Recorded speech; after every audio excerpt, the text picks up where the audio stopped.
Oh, I'm looking for Anthony. Anthony? Oh, he must not be in his office when his phone gets redirected here. He must be out for lunch. Maybe can I take a message? Oh, well, no, this is Bruce Mather. I was just talking to him. We're dealing with a problem up here.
Okay. Microphone on. Okay, yeah, I've got the mic. I've got the mic on now, so if you're picking me up, then I think we're okay. Let me just make sure. Yep. I'll put down my phone for a second. You just want to Yep. tap it or something? Just give me a sec. Yep. Check, check, check. 1, 2, 3. Check, check, check, check, check.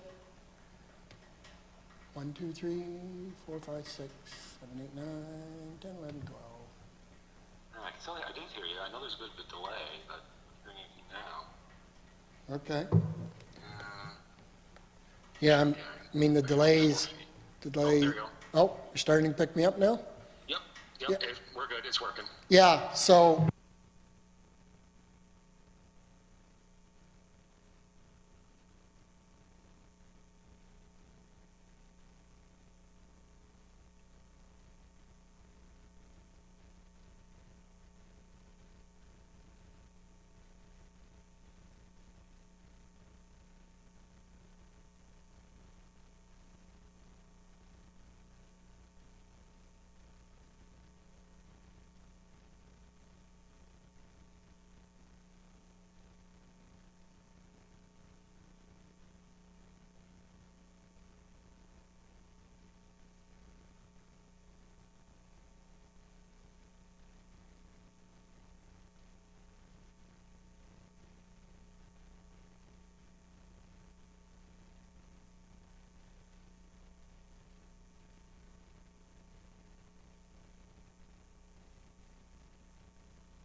Call the meeting to order.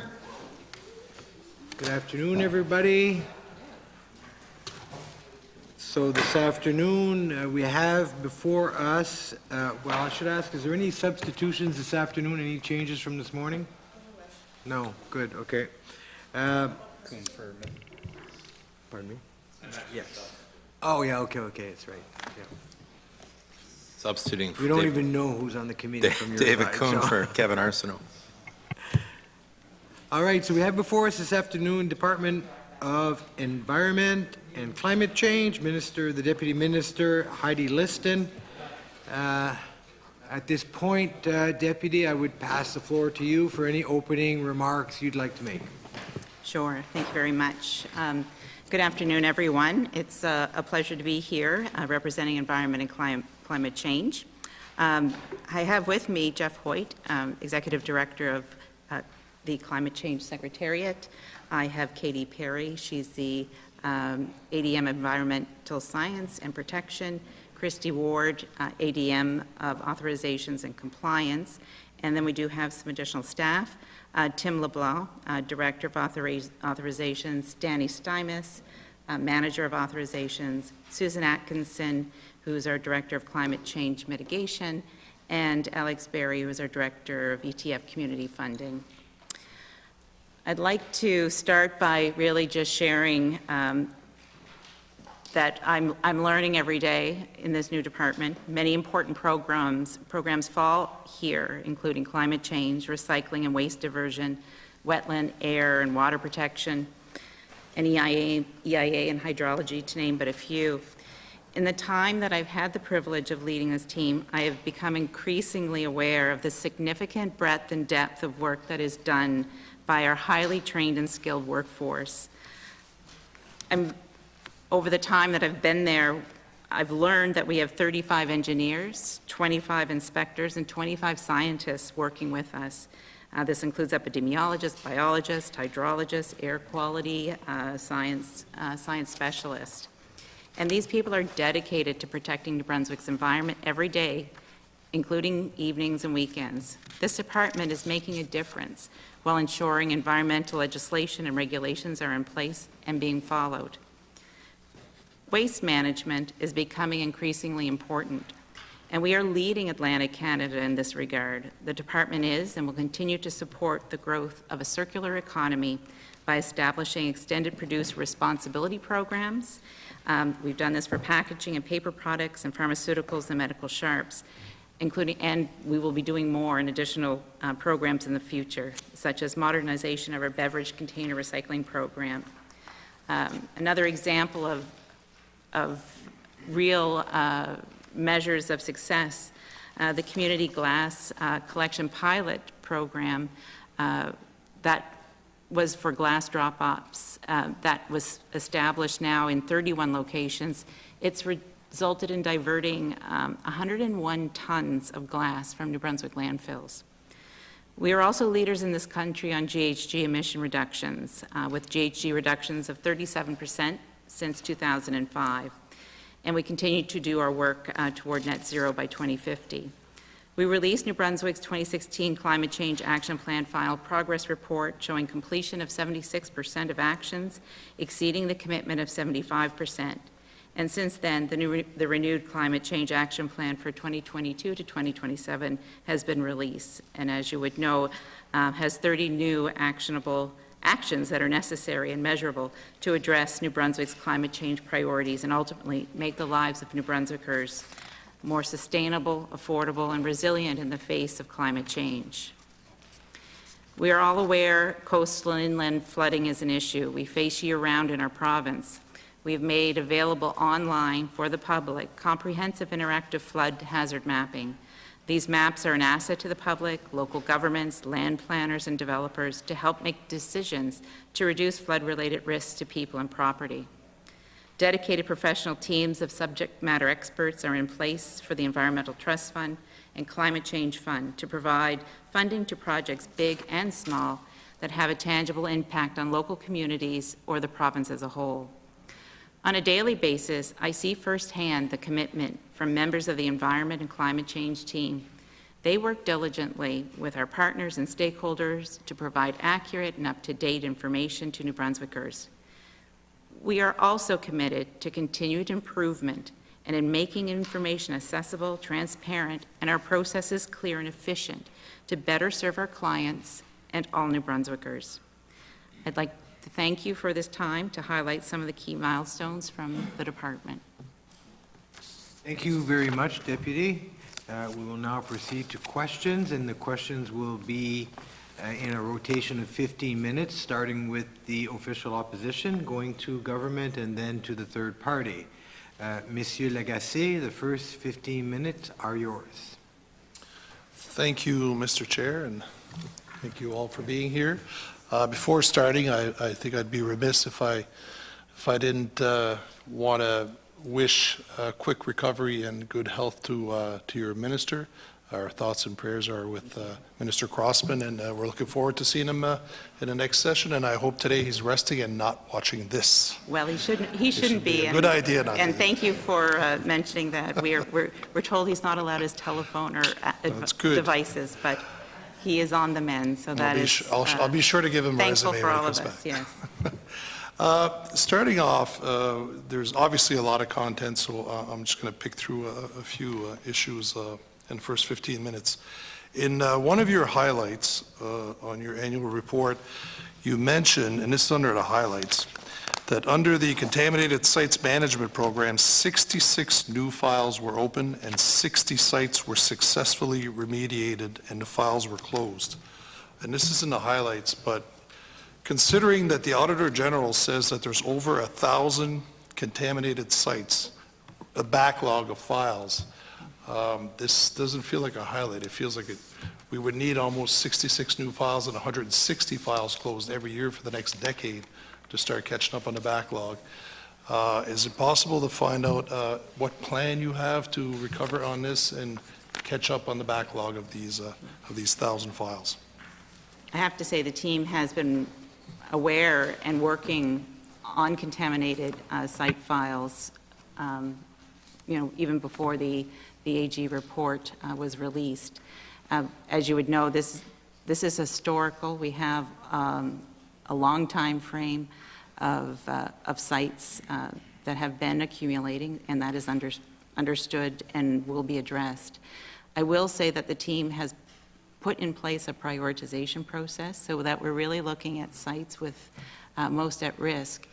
And there is a difference between having mitigated some of that risk with absolutely closing the file. Closing files can sometimes take up to 2 years or longer, depending on complexity and ongoing monitoring. But for example, many of the oil tanks, in-ground oil tanks and things associated with garages and that have either shut down or been sold and not selling petroleum any longer, those tanks have been removed and mitigated, but the file may still be open until some of those final checks and balances have been completed. So it's a bit of a, not exactly accurate. We're just fully talking about just open files. They do have a plan, and they are working through those high priority areas. Okay, thanks. And yeah, that would have been my next question. I had a feeling that it's not necessarily 1,000 contaminated sites, it's 1,000 files about contaminated sites. Any chance we could have an order of scope on the 1,000? How many are still contaminated? How many is just paper backlog to get remediated? And if there is a plan, what's the anticipated deadline or l'échéance that we're going to see maybe more at a regular pace of backlog where it would be acceptable? Absolutely.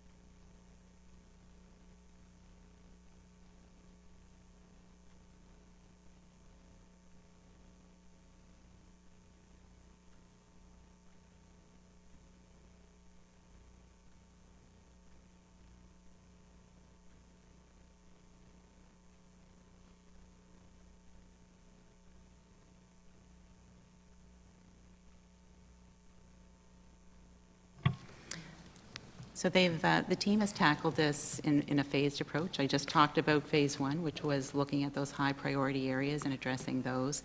Phase 2, which will be worked on this year, is really getting to the crux of what you are asking. Until we've actually closed the file, we really don't want to say that there's nothing still there at risk, and so we'll be looking at all those files and making sure the ones that can be closed will be, and we'll be able to give you a more accurate account of that over this coming year. Okay, so essentially, despite the knowledge that probably remediation's been done, until you've tested it, it's contaminated. We want to make sure that Okay. we're doing right by the province and make sure those files are accurate. Okay, so that's by the end of this year. Of those 1,000 files, how many are still in private hands, and how many would be Crown that the province has to manage through either surplus land or other departments?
There are approximately 180 that are government-owned in the province. And I imagine these are spread out through departments and Yes, they are. within surplus. Yeah, DTI, NRED, others. So does your department have any budget for remediation and cleanup of these 180 sites? And where would that be? At one point in time, we had an orphan fund to deal with orphaned properties. And I believe it was 2009 that fund no longer existed, after which no longer existed. However, we will be putting as part of our plan forward what options there may be or opportunities for government decision to see what we can do in terms of additional funding. So there's recommendations coming, but right now, there's no funds. There's no specific fund to deal with that. Is there money in departments? Yeah, yeah. This last budget year, we had $250,000. Yeesh, okay. So nothing. Well, there's always a lot of work in looking at, there's studies that need to be done.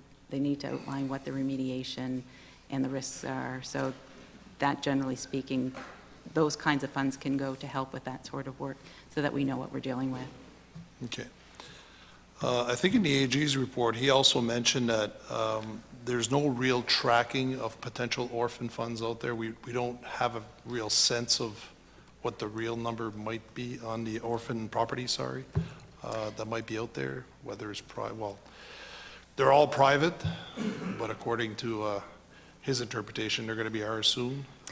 So do we have any idea of scope, or is that accurate? Well, this is, oftentimes, it's an investigative process, finding who the proponent and the owner is. And so that in itself is a time-consuming effort. That is work that is ongoing, but we will be doing our very best to make sure we find, when there is a proponent who can pay, that they are the ones responsible. So there's 1,000 files in the province, and about 20% are under Crown. And we're trying to get private to remediate, but we're not doing remediation on ours. How do we justify that to the public and to landowners that have contaminated sites if we're not doing it either? Because I wouldn't say that I had mentioned that, but we are actually, the government-owned sites, the remediation and planning and assessments are happening on government sites. But there's no budget for it, for remediation. Some of that is with departments themselves, and then we'll be looking at other alternatives if need be. Okay. Under the criteria for ETF, I think there's 4 categories of funding that people can apply for. Is there any of those areas where remediation for these properties could fall into, where people can apply, or people or communities can apply, or municipalities?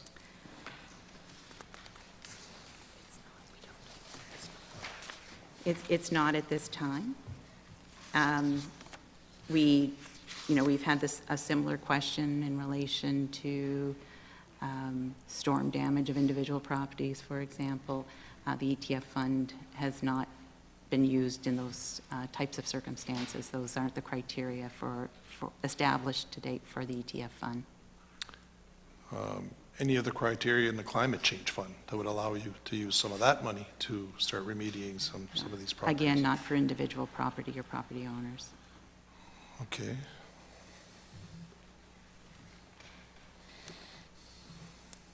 You're currently working on, your department's working with other departments on the mill site in Bathurst, looking to find out what it's going to cost for remediation. Based on the last answers, I'm trying to see what the end goal is here, if the department can't, if there's no funding available to help remediate. And this seems like it's going to be a classic case of an orphan property. So what's the end goal of waiting for the studies? So, are you talking about Mill Stream? Mill site. Mill site, okay. Smurfit Stone. Smurfit, yes, of course. Right Yes, now- of course. Yeah. We have studies that have been, we've consulted with a consultant to conduct what it would take to remediate that site. We did have some preliminary information, but we will have that final report near the end of March, I believe, yeah. I understand. I guess what I'm wondering is, what is the final report going to provide that's going to create remediation if there's no funds available, if there's nothing available? Because previously I've had a minister answer that, we don't want the province to take the fund, to take the property because it may cost too much. But I have a severe discomfort with the province saying, well, we know there's a contaminated piece of property in the middle of a city, we're just going to close our eyes to it because it might be too much money to clean. So Well, I do think due diligence is important. Yeah. It is important to understand fully what's required and what the potential costs for that remediation are, and that is the work that is ongoing. And that's to assess what level of partnership your department will be involved in? That's to get a sense for the property itself. One side to bring it to green space as a first step. But that's not necessarily something the province would be doing at this time. We need that information to assess and work with Yeah. partners. But if it's not the province, who would it be?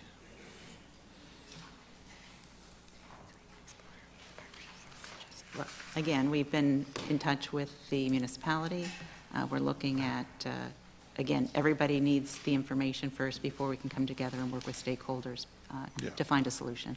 I think it's just important to make sure to understand that the municipality has no necessarily stake in this. They're a great partner and a great asset for government to have, for the province to have.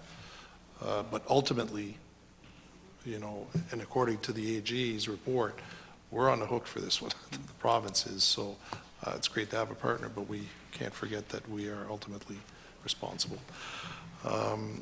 Quickly, since I have a quick question, one more minute, just on another file, we recently had a news story around Caribou Mine. And knowing that this company was going under, the report, and I just want to clarify from your department that if maybe it was a wrongful reporting, but it came out that Environment Department hadn't made recent visits to the mine, knowing full well that this was a company that was essentially going under. Just on a risk mitigation aspect, it seems like the risk would increase with a company that is struggling to find resources to pay and make sure that they're meeting your standards. Wouldn't it have been more prudent to have more visits or an increase in supervision on that property? Are you concerned at all about what you'll find there if you go and visit?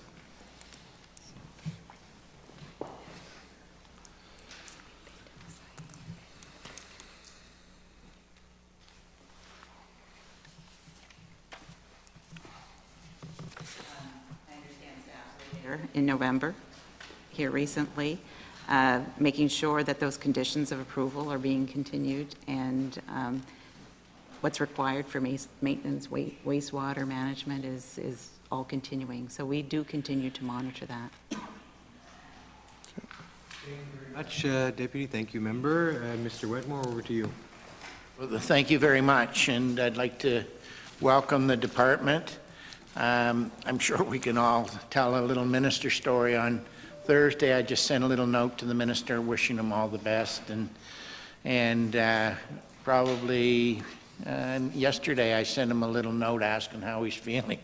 He said, "Oh, I'm feeling great." He said, "But I'm not supposed to be on the phone," so I just sent him a little LOL, and I said, "I'll try not to tell your wife, but I'm sure Marcia will keep him under the straight and narrow." I'd like to ask a couple questions about the Environmental Trust Fund, if you don't mind.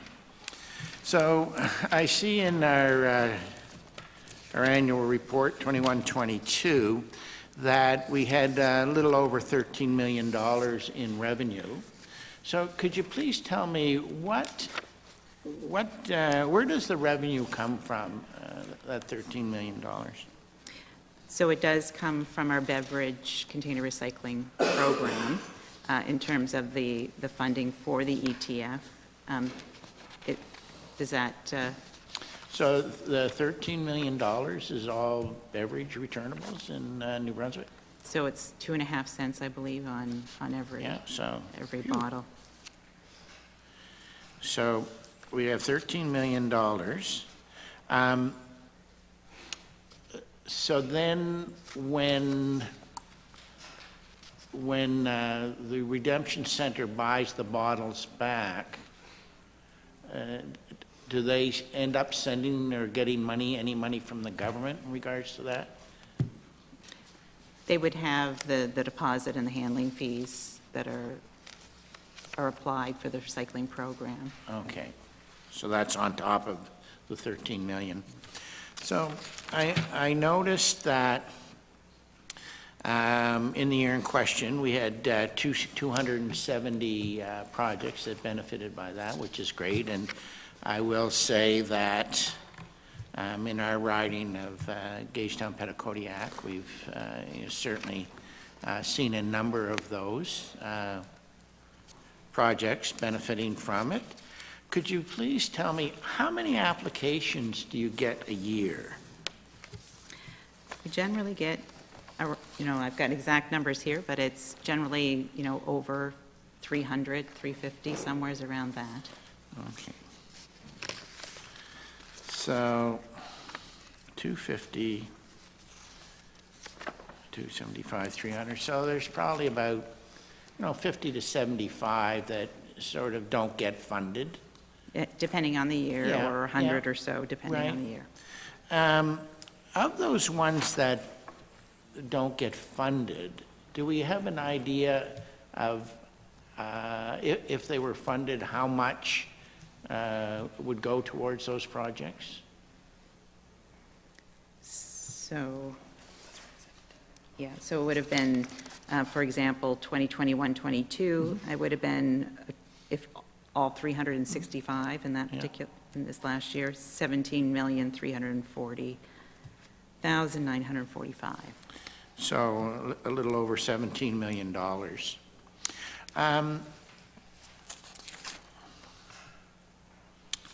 So $17 million. So what I can't understand is why we're carrying over so much money. So the carryover for next year in this report is a little over $40 million. So what's the reason that we have $40 million and we're not, funding more programs? Well, I think this is, well, a $41 million question, and it's, one that we need to provide clear future and planning for. I will say that it has accumulated over many years, some from slippage, really from year to year with projects that haven't used all of their funds as well. And we really want to make sure we're supporting important environmental projects while being fiscally responsible and ensuring there's some contingency funding for the future. And we also want to make sure there's a consistent level of funding from year to year as well. And we will be, as per the AG report, we will be working, and we are working on a plan on how we might utilize this surplus going forward. But if I look at your expenditures in this particular year, a little over 9 million, and you're putting, and your revenues were 13 million, $4 million is almost a third of what you've collected is going into to general, it's not being spent. Yeah. I mean, there is a little bit of uncertainty from year to year. The revenue, of course, is dependent on returns, and so that can fluctuate and can change. We saw some people holding on to their bottles, for example, during COVID and coming in droves at times. So that is based on a predicted number. And as I said before, we have been looking at making sure we're taking a balanced approach, we're being fiscally responsible in what we fund, having some consistency year to year, and there will be a plan that will be put forward to government for decision on how that surplus can be utilized and not sitting there. Okay. So do you have the numbers for the last 10 years, what the average revenue was yearly? Pardon me? Have you got an average, what the revenue is, for the last 10 years? Well, if I look,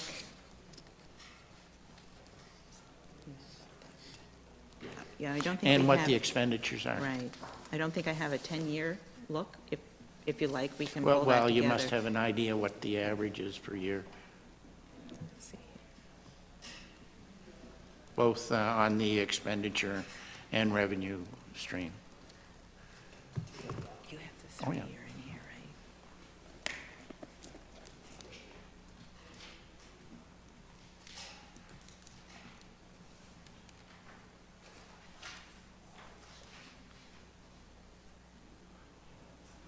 If you don't have those numbers readily available, maybe you can Well, that's, I think send them, we can pull that together for send you them quite to easily. the clerk, if that's all right.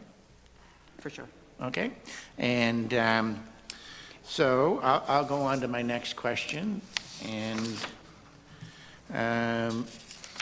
so it certainly seems that, we're building up quite a little sum of money. I think one of the Auditor General's concerns was that about the criteria around giving out the funding and what the results are. So do you do reports on projects? We've released our highlight report here not that long ago from the prior year. And we do have a online portal now that people must use in order to put in their applications, put in status reports and status information. And we are working as part of the work that had been ongoing, but also in response to the AG, we certainly agree that we need to be able to demonstrate some greater measurable outcomes from all of the projects that have been funded. And with a fair number of projects that I've seen, we seem to be funding administration for those projects. So, and a lot of organizations, year after year, seem to be relying on the Environmental Trust Fund to run their staff. And I'm just wondering, I personally don't think that that's a good use of the money, and I'm sure New Brunswickers feel the same way. Do you know how many organizations of the 270 would the funding be just to run their administration? I wouldn't say everything is just administration. I'll use example of our watershed organizations. They do critical work for the department in terms of monitoring water and evaluations. And so this is really in a partnership. Should we be looking at future ways of funding that type of operational activity? Absolutely, and that's something we will be looking at over the coming year.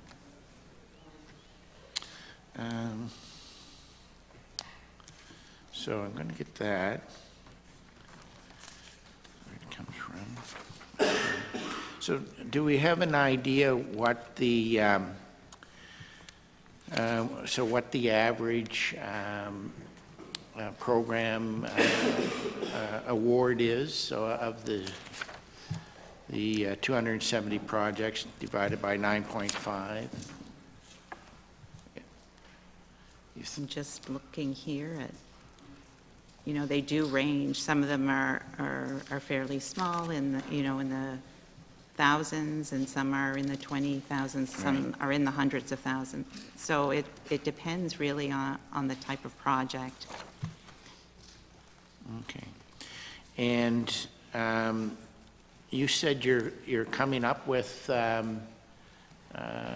some results, like the formula for the results, or what the results are going to be, because right Looking now... for more measurable outcomes. Your measurable outcomes. Yeah. So should we expect to be able to see those measurable outcomes in your next report at 22, 23? Yeah. We're looking at this year, the ETF process was similar to the year prior. We weren't able to make absolute changes to the plan. Proponents need, some advance warning and information. However, we will be looking at ways to work with them to make sure we are pulling out those measurable outcomes at the same time as we're responding to the AG's report and looking forward in how we can restructure in ways that will ensure that there are outcomes and measurable endpoints for these projects going forward. So I know that the application process closes, I think, around the 1st of December. And I know it's not year in question, but do you have an idea how many applicants we have for this year? For this year. Okay. Yeah, I was going to say 350, but I understand it's closer to 340, 342. About 342. And have you had any direction on what percentage of the funding that you're going to give out? I mean, when I look at sort of the past, you're giving out a little over maybe 60% of the funding. Should we expect that again this year, or are we going to see enhanced funding for the projects, maybe some more good projects? Well, we also have to look at, historically and what we'll be looking at this year. They still must meet criteria. And was amiss to say that I didn't really share that there are projects that are submitted that don't meet criteria, and so that's part of the unfunded group. So that's, first and foremost a consideration. And we're really looking at what our priorities are from an environment and climate change perspective, and making sure there's alignment there. We will fund what is appropriate to fund, and continuing with making sure we're being judicious with dollars that are coming in as well. Yeah. Is there anywhere we can get a list of the projects that do not get funded?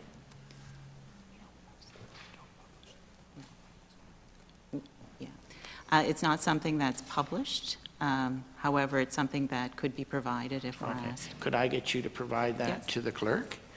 And I mean, I've got concerns at $40 million in the bank.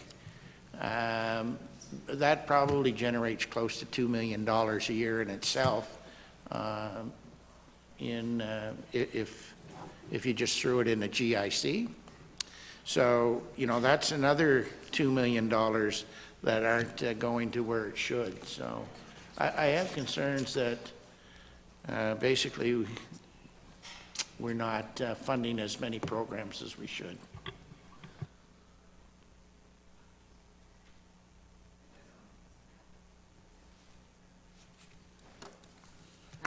I can say that in compliance with the existing rules for trust funds, I mean, those dollars are invested.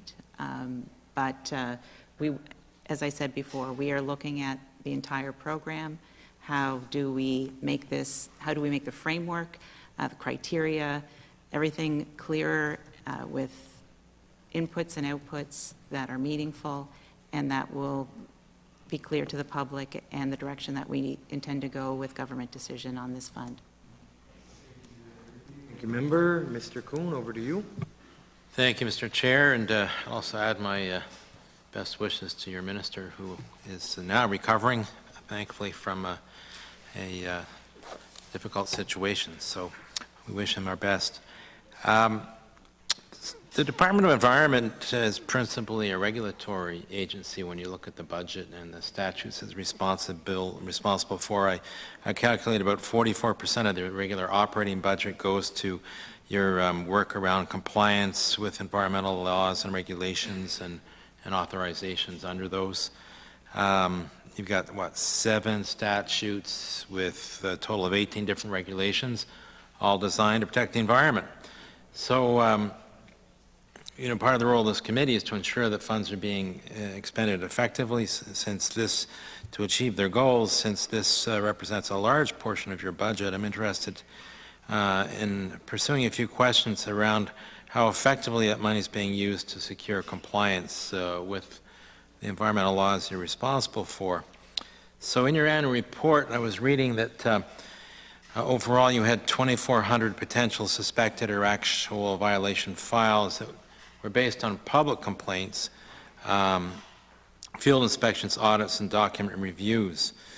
So of those 2,400 potential violations, can you break down these, I guess you call them occurrences, by statute or regulations, and so get an idea of where are these occurring? Are they mostly water-related, air-related, pesticides related, because you've got the Pesticides Control Act, or others? I wouldn't have that broken down in that manner with me here today. As you would know from the annual report, most were, or the majority, were the result of complaints from the public. So these would be followed up on by our inspectors and other staff. But in relation to what category or what statute or regulation they fell under, I wouldn't have that specifically. Okay. And without a specific number, I can say, though, that with the types of complaints that we generally get from the public, most are related to Wawa, wetland, and water, as well as some illegal dumping. So of the complaints you receive about potential violations or actual violations of your legislation or regulations, what percentage would be founded in this year, 21, 22, when compared to those that were unfounded?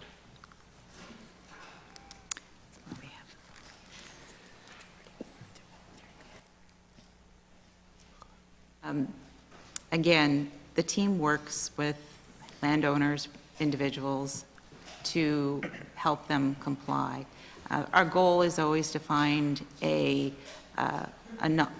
basically a non-legal way to resolve the issues, and in most cases, that is where we end up.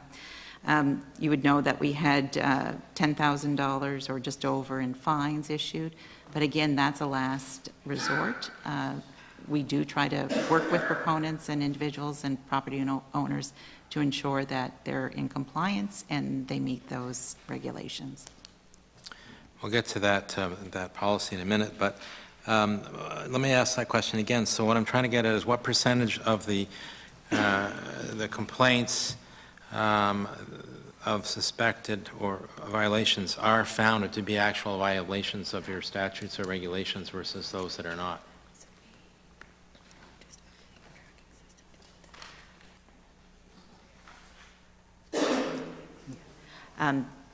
The team has been working on updating our database and tracking system. We do follow up on 100% of complaints. Obviously, there would be some complaints that don't result in a violation or an occurrence, and so at this time, it's not something we track. But as they evolve and upgrade their system, that may be something that we can look at.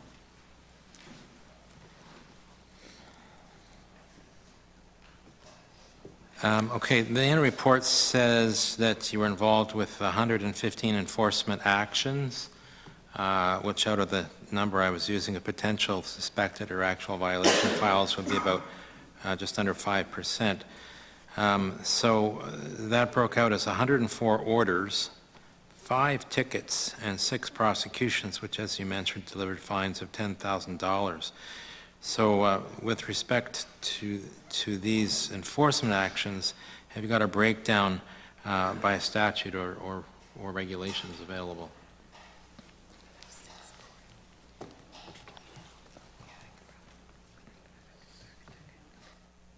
We'll be able to pull that for you and have that for you today. Okay, thank you. So of the other 95% of the occurrences, as you call them, potential or actual violations from complaints and your inspectors and so on, what actually took place with those? That's a large number.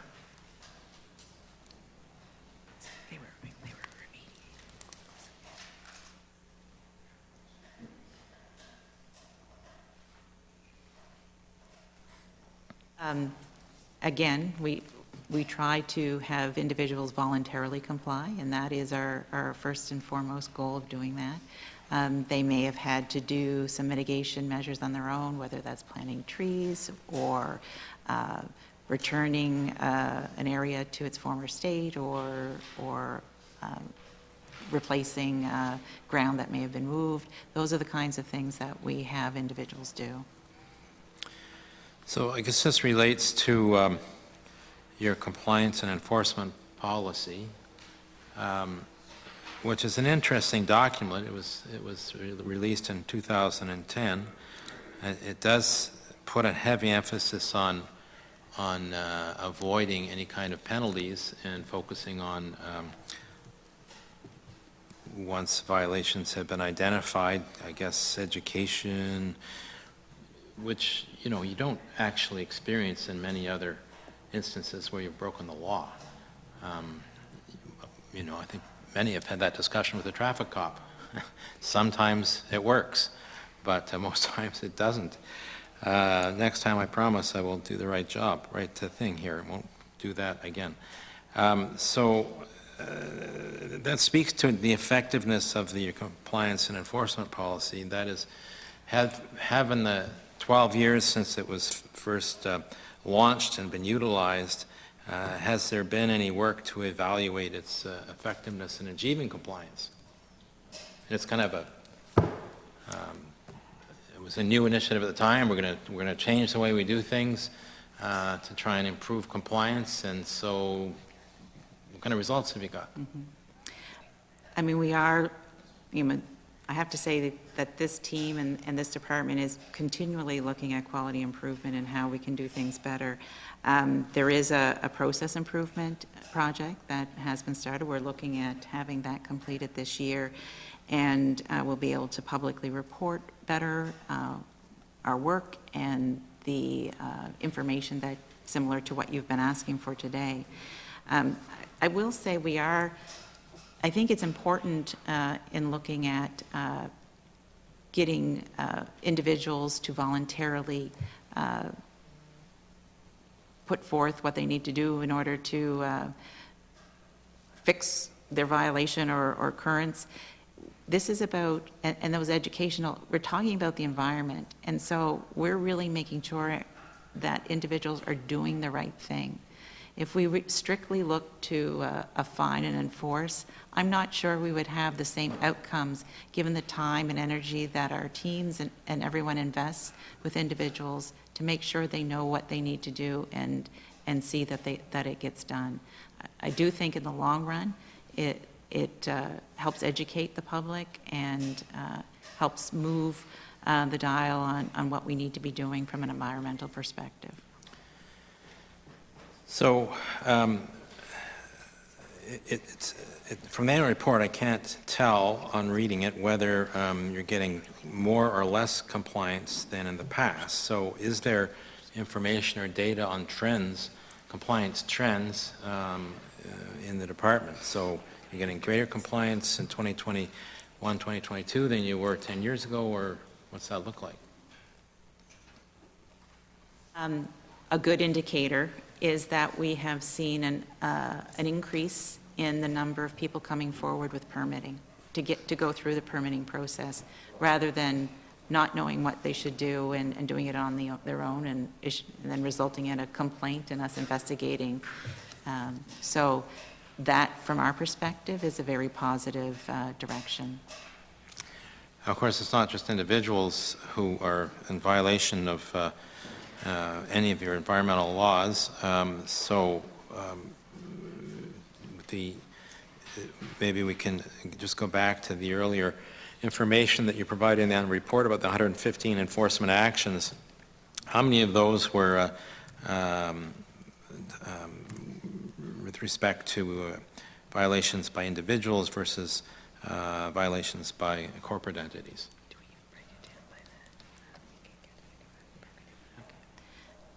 Again, based on the upgrades that we'll be doing to our data system, that information isn't readily available, but they can pull that manually and have that for you. So in the recent, I know you don't publish an overall state of the environment report, but you do publish reports on water and air and so on. So in the recent review of air quality in the province that was released just before the Christmas break, when everything else in this government was released in the final week before the legislature adjourned, I did hear, I didn't have the time to look at it, but I did hear that there are some issues with exceedances, violations of the air quality standards in Edmundston by the Twin Rivers Mill, and perhaps the other one was Atholville there. So in those instances, were those companies ticketed, taken to court, or just asked to do better the next time? I'm looking to pull up our most recent report. I do know that when we talk about an exceedance, it's certainly a limited time. These are generally very transient. And it's not necessarily directly, we have 9 air quality reporting systems across that the province runs. We have others that are from industry. We have requirements of industry. That data all feeds in real time. We have staff monitoring that. And so when we see something aberrant, that raises a flag, and it's investigated as to why that might be. So there really is a quick turnaround in terms of some of these occurrences or exceedances. They're generally very short-lived. Well, I mean, when you are speeding, caught for speeding, it's a very temporary thing too. But the officer generally doesn't accept the excuse that, well, I didn't want to get in trouble getting home late, you know, for whatever, a party or a family event. You get ticketed. So I don't really understand why, as the only regulatory agency in the province responsible for protecting our environment, with all the legal horsepower you've got with your legislation and regulations, that you're not approaching enforcement and compliance more vigorously. We have to put it into perspective as well.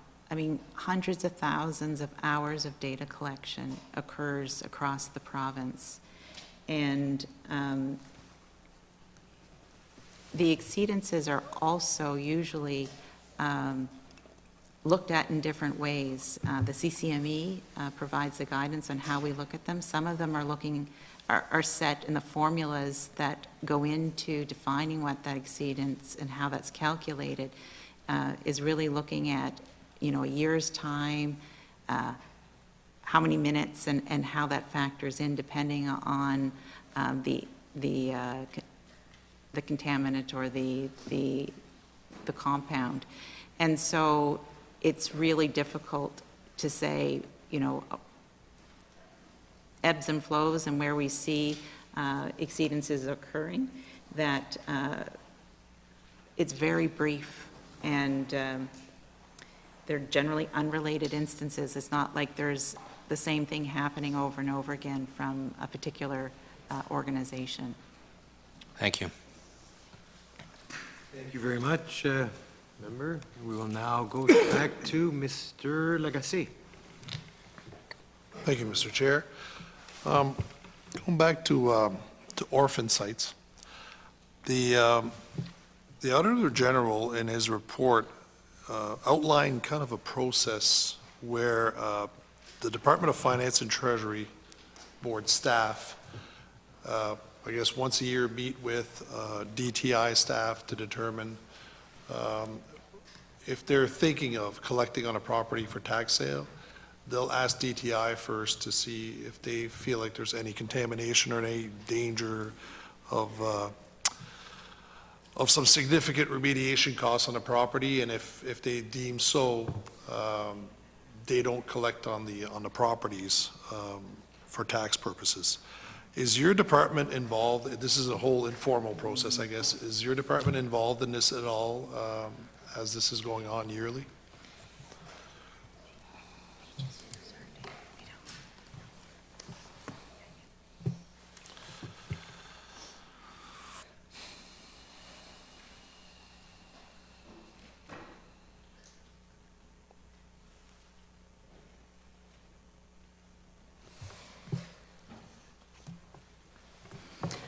Up till now, you know, when asked, we provide that information that we have. Of course, one of the recommendations from the AG was that we need to look at this from a more committee basis and have a more formal process going forward. Well, actually, what he says is there's a lot of liability, potential liability for these sites as we don't take care of remediation. I just wonder, and I look at the few sites and the one site in our area, if we don't have the information, how does DTI or your department conclude the scope of remediation required if the study hasn't been done, or if the work hasn't been done on these private properties?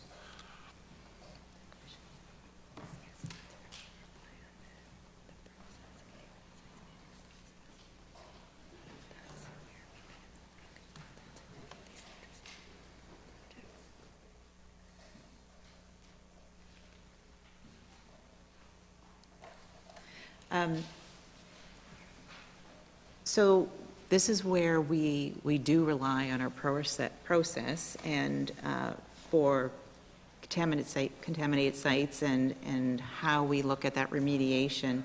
But it's really where most often we'll bring in consultants to help formulate what that plan needs to look like. And there's generally enough information to provide information. However, as with everything, there's opportunities for improvement. Yeah, but this is not what's described in this section. Essentially, what he's saying is, there's two departments meeting together, and there's a determination made that there's going to be significant costs if they go into tax sale and it reverts to the province, and they decide to leave it. And then the Auditor General says, well, you can leave it for a while, but if it becomes orphan, it's going to come back into our hands anyway. If for nothing else, we're going to have a moral responsibility. I can understand Finance and Treasury Board because of the financial area, but for your department, because ultimately, it seems to come down to your stats that you're going to be taking care of these orphan sites. Is there not a concern that this is being done and just pushed forward into the future?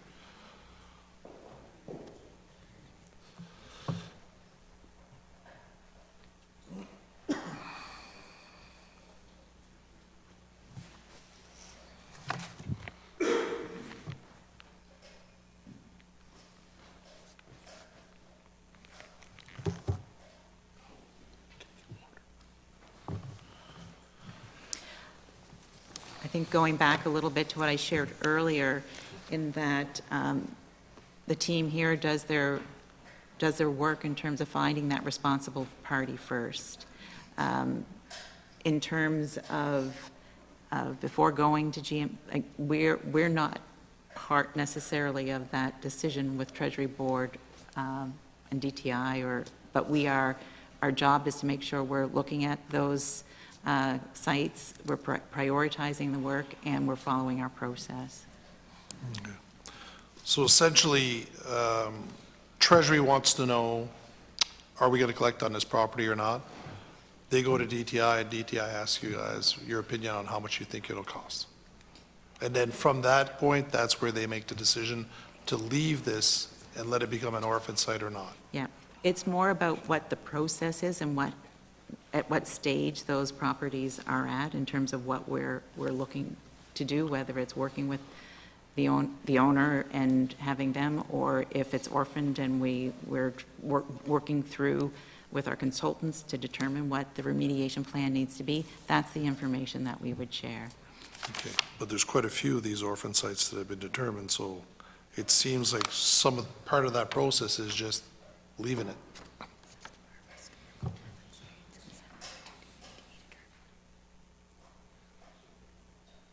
And as I think I kind of opened with talking about how historical some of these properties are. And so, there is a list of properties that have, been in that state for, many years, if not decades. And we do have still the role to try and find if there is a responsible party, we need to work on that first. Absolutely, but once they're orphaned, I think by definition, the property owners are dead. So unless you're scanning the graveyards, you're not going to get much out of it. So I think the point is the concern that the AG has is there seems to be this process where if there is significant financial risk, better to close our eyes to it and leave it, and hopefully, I don't know, something will happen to it. Maybe nature takes over. I'm not sure what it is, but what he's looking for is some kind of plan around it. Is there something coming on these? Absolutely, and we agree wholeheartedly, and that plan is being worked on for this year. All right. Thank you for that. Back to the budget. I know my colleague, there he is, brought up a good question. I'd really like to know where you get those GIC rates too, by the way. They sound pretty good. Okay, that sounds very aggressive. That's good banks. Hold on to it. You mentioned the fact that we have 13 million and there's expenditures every year. And you mentioned the need to be some fiscal responsibility in that as a reason why we're not spending the whole amount. Can you define a bit at how your department sees fiscal responsibility? I think I mentioned as well, we wanted to make sure, this is accumulated over a number of years. And given the amount, we are working at a plan and we'll be proposing on ways 30 years or more, right? And so it is an issue and it is something that we will be working on, and that's been identified by the AG. We're fully in agreement. But we need to fund projects that are going to have an impact. We need to fund projects that meet criteria, and I think we would be having a very different conversation if we had just decided to fund everything. And so that's part of the fiscal responsibility, and making sure at times there was a contingency for funds in the future. Yeah, I guess that's the crux of the fiscal responsibility is, I'm concerned that fiscal responsibility gets defined very simply as we had a budget and we beat it, we didn't spend as much money. And we actually had that conversation with the AG that if you look at the year over year since 2013, it's almost a statistical anomaly that there's never been once where there was more money spent on projects than there was revenues. And, you know, it's great to be careful, but at one point, there's just caution because I don't feel it's fiscal responsible. Would you feel that if you were going to surpass the budget by whatever amount, but that you could justify that every project that was in there achieved your goals on environment, would that be fiscal responsibility? I'll start off by, there have been increases in recent years in, we've gone from, around 6 million and a half to 7.5 to around 9 million these last couple of years, with an average of just under 8 million over a 5-year average. But we've also had COVID in there. We've had slippage in these last few years. And we've had individuals, focused on priority work in relation to what's transpired globally. But we're here now, and we'll be looking at this, and we'll be putting a plan together. And I think it's about moving forward, and at this point, not necessarily looking backwards always. From year to year, we expect slippage. This is no different if you look at other types of grant programs, where whether it's research or other types of programming, where things don't always end up the way they were anticipated or submitted. And in that, I think we are being responsible. Yeah, I look at the graph. To be honest, COVID was in there, but I see it's a flat line right across. So I don't think projects were stopped or people had ambitions to do anything on the environment during COVID. I don't think any of that stopped, so it's still there. But the question is, there's an accumulated surplus, so one of these years, the department is going to have to budget a higher amount of expenditures or project money than what you anticipate for revenue. One of these years, that's going to happen. Is that what's being sought, or starting the thinking around that? To get the resources necessary to start moving? And we do over budget, but really it's minimal. It's 500,000. And so this is something that needs to be looked at going forward.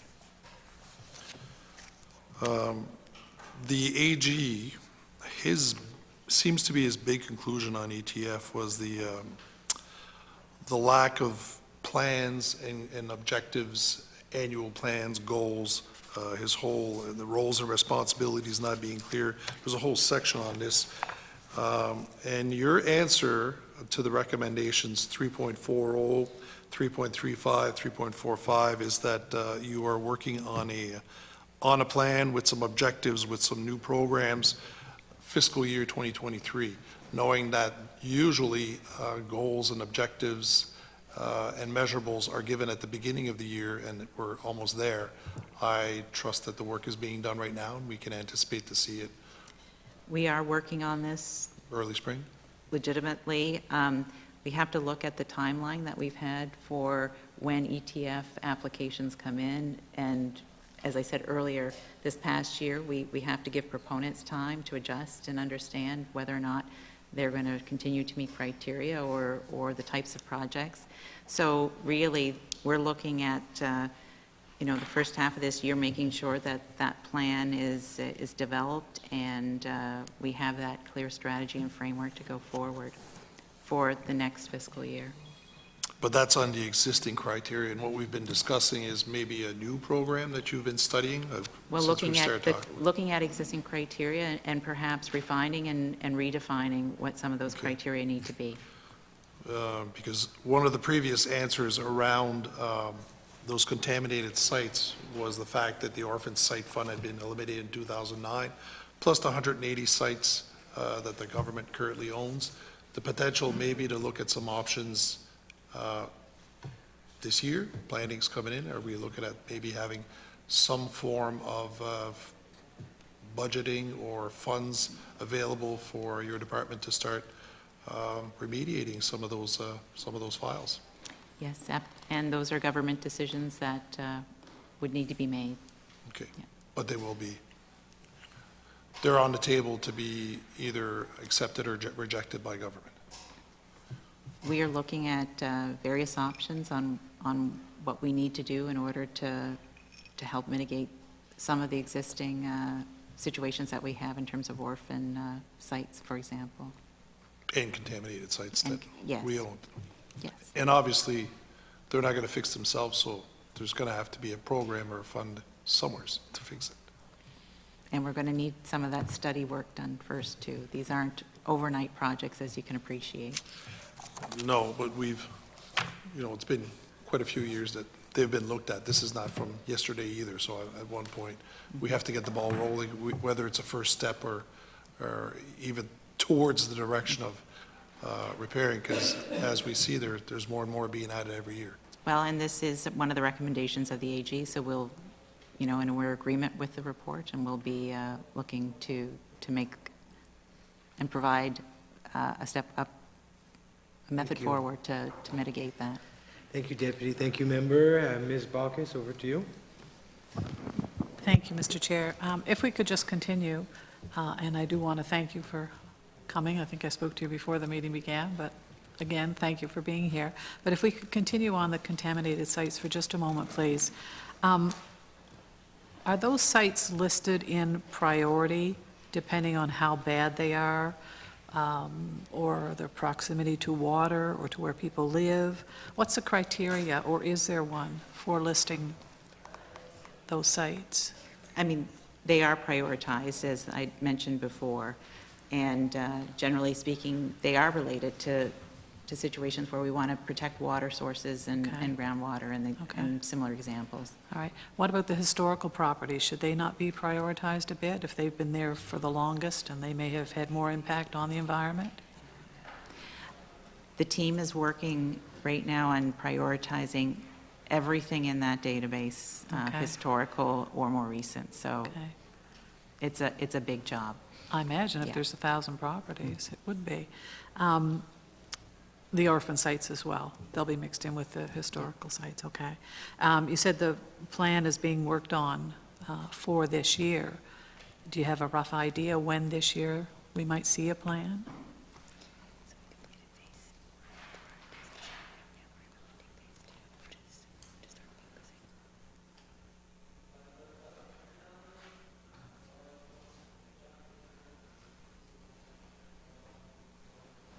So as I mentioned earlier, Phase 1, has been done. Right now, we're on to Phase 2, which is that entire prioritization exercise and creating that plan. That will be part of this year's work. We may be looking at some of the highest priority areas and we'll be looking at our budget process to see what we can do through that. What we can afford to do now, then, basically. So we're talking this year, though? Yes, To come up with that absolutely. plan? Okay. All right. And just to get back to the glass recycling? Yes. You mentioned that there were 31 areas that were involved with this glass pilot program, and 101 tons of glass were diverted. I think that's wonderful. I hate throwing glass jars in, I can't throw them in my recycling. I'm a big recycler now. I can remember, just a little flashback, folks, my dad had a workshop in the basement, and he had glass jars. The lids were nailed to the beams above his workshop, and the jars were screwed onto it. My husband does the same thing, so we're kind of recycling there. I use as many as I can for different purposes, but when will those areas be expanded to include the rest of us?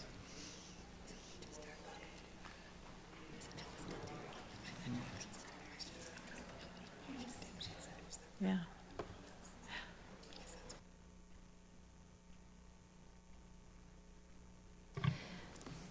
So there's some expansion through voluntary process being able to drop it off at some redemption centers, but we are, as part of our recycle planning, working that into next steps and increasing the ability to take glass everywhere and have that curbside because of the weight, making sure that, there's some facilitated ways to make sure people can dispose or in a way that makes the recycling easier for them. Right. Will we see that this year, do you think? Yeah, it will be Or the an next. expansion of the Yeah, program it will this be year? over the next year. Okay, yes. how many bottle redemption sites are there in the province now? Yeah, they're currently at 70 redemption centers that will be able to accept that glass. There are now, or there will be? There I'm will sorry. be, there will be. 70? Yeah. Well, that's good. Okay. And the packing and printed paper, the expansion of that program, I was pleased to see that that's coming along. But one of my main questions was, is it going to increase costs to consumers? But I noticed in your report, it won't, because a lot of the provinces are already doing it, or a great number of provinces are doing it. So the bigger companies have already worked that cost in. Can you expand a little bit on that? When it will come here to New Brunswick, and perhaps stress that it's not going to increase cost for consumers?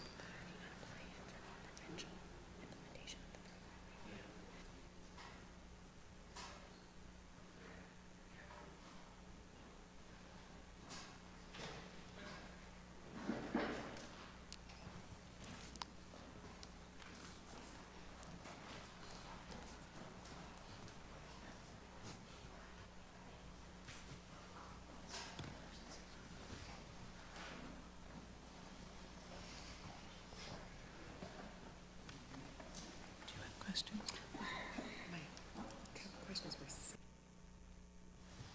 So I think you really, I was trying to get a little bit more information for you. However, I think it's really answered in the fact that these already exist in those larger provinces where, where smaller provinces, we're going to be, they've already worked in, the producers are responsible for that cost, and that cost has really already been worked into those products. And, as I said earlier, we'll be working to expand the plan provincially, increase curbside pickup, and make this very user-friendly for the public. I guess I just wanted to stress to consumers or to the residents of the province Sure. that, yes, this will be a new program, but it's not going to cost them anything. Okay. Now, you said that you're working on a plan how to use that $40 million surplus. When do you think that the details of that plan will be released?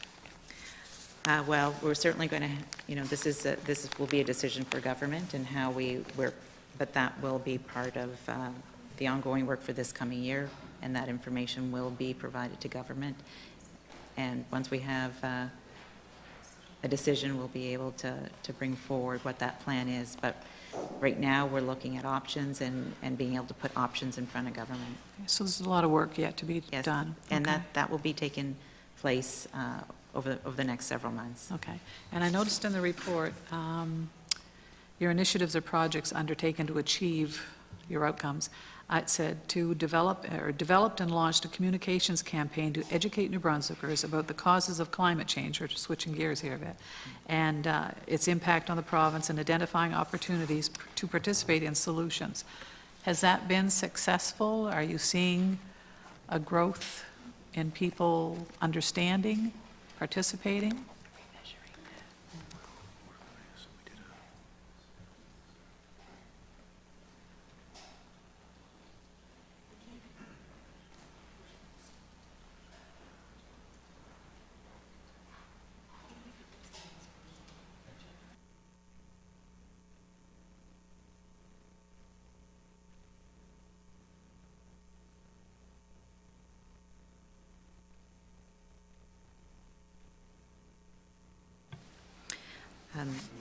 Thank you. As you know, that was launched, but there is more. We're continuing to roll this out, increasing social media reach, and we really want to make sure we have a time frame. There was a survey that was done prior, and so we'll be looking at conducting a survey down the road to see what impact that has had. And I hope you're thinking, or the department's thinking, of keeping this in the forefront, keeping this in front of the public, so that there's always an option for them to learn more. Absolutely. And to understand more. And I think it was mentioned even the last time we were here in September, making sure our school systems and Exactly. we're getting information into the hands of children as well. All right. Thank you very much. Those are my questions. I think my colleague may have. Ms. Wilson, over to you. Thank you so much. Just a couple of comments expanding on my colleague's comments. So are there 70 redemption centers in the province, or you're going to expand to 70 for the glass recycling, but there's more? We have 70 redemption centers today. Okay. So our expectation is that as we move forward with our solid waste management plan, it's being developed and soon to be finalized. We expect that we're going to maintain access around the province in terms of making sure people have opportunities to recycle. So that's part of that entire solid waste management plan. So all of the redemption centers will be taking glass at some point in the near future? Well, I can't commit everyone to willing to do that, but our goal is to make sure that there's access across the province. Yeah, because it is voluntary, right? There's no monetary compensation for the people working there to manage this, right? Yeah, for the beverage container, glass containers, Yes, absolutely. but not the glass. Not for the non. Right, exactly. So I wonder, do you think there's a way to further educate the public that we can recycle glass in those communities that do have it? Because Oromocto, where I reside, was the first pilot that was done 3 years ago, right? And very well received, of course, but I still have people in my community that have no idea that they can drop glass jars off at the redemption center. Is there a way to get the message out better? So as we're working and looking to be able to finalize and then provide to the public our solid waste action plan, education is certainly part of that. Right. Yeah. Like you say, start with the kids and they'll go home and tell mom and dad to get it done, right? Right. Exactly. So, and just one other quick question for you with reference to EPR and the paper and the paper products, packaging and paper products. No cost to consumers, and I think I'm right in saying for the majority of small businesses, there's not going to be a cost or excessive red tape requirements for them either. I think it's just the businesses that have the larger volume. Am I correct in saying that? So the way that EPR program is set up is it should not, because they're going to be working with an agent, and that will define the process and make sure that that there's, they're part of and inputting into that plan. So we're safe to say the majority of small businesses won't see a red tape nightmare cost or anything like that to them? Yeah, it wouldn't be a significant cost. Okay. Thank you so much.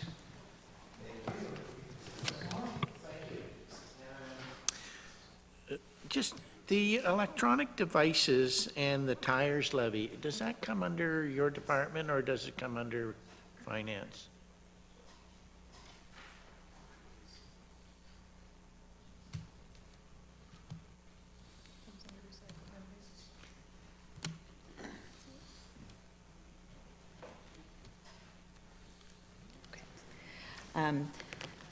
We do take the legislation around that does fall to us. However, that designated fee actually goes back to the manufacturer, so it's not, it doesn't come through us. It's basically their responsibility. So. So for us to get any information on that would be Recycle New Brunswick? Yes. Okay. No, thank you. The Climate Change Fund, so I see the revenue of $47 million. Where did those funds come from? Sorry.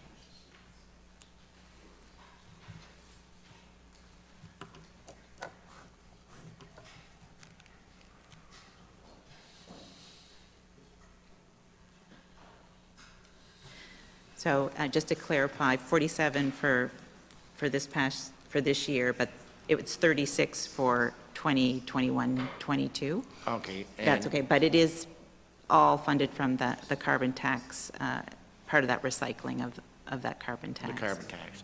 So it was, the 47 million is sort of an accumulated total that I see here? Because I don't have a carryover. So it was 36 for 2021, 22, Right. and then 22, 23, 47. Oh, okay. So I see we have expenditures of approximately $29 million. And what kind of projects would that be? And do we have a criteria for projects for that?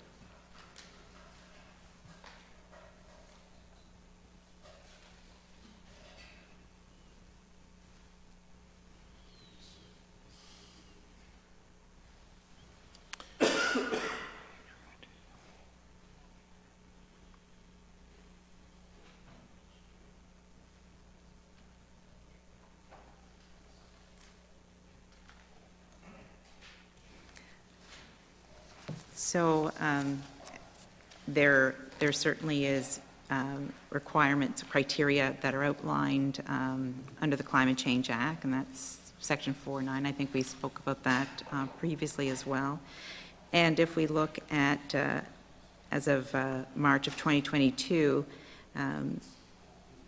we had a total charge to the Climate Fund that was 29 million and 900 and some thousand.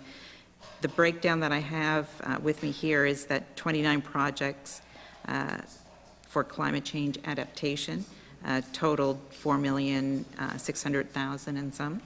34 projects that totaled just under 24 million, 898,000 and change for climate change mitigation. And we had 14 projects that totaled 1 million, just shy of 400,000, 399,600,000 and change for climate change education. Thank you. Thank you, Deputy. Mr. Kuhn, over to you. Thank you, Mr. Chair. I wanted to ask a few questions about the work in the last year of the Healthy Environments Branch. In the annual report, it describes in part its work as mandated its report to assess and anticipate new and emerging environmental health hazards as they apply to New Brunswick, something that grabbed quite a lot of attention in the media over in Maine in that year was the discovery of what have gotten known as forever chemicals or PFAS, the per and polyfluorinated substances that have really become the DDT of these times because of their tremendous persistence, their tremendous toxicity, and their role in contaminating water tables. These chemicals are widespread nonstick cookware to stain-repellent fabrics. In Maine, where they really discovered them was in organic farms that had been using composted sewage sludge, which contained significant levels of these per- and polyfluorinated substances, which caused those farmers great pain. So I'm wondering whether or not the Health Environment Branch has done any scoping work to look at the extent of PFA contamination in New Brunswick or not.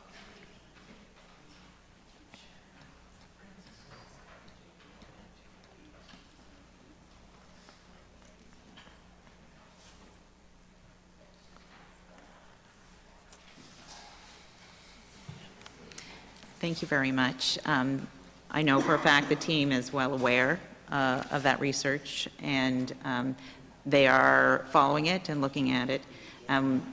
We have established a drinking water program team, and they are working collaboratively with health, with JPS, and as I said, they're following that research, and it's on their radar.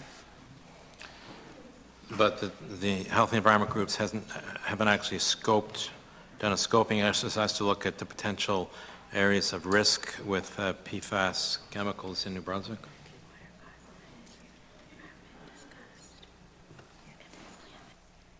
So the drinking water guidelines and part of that plan will be included in this year. So.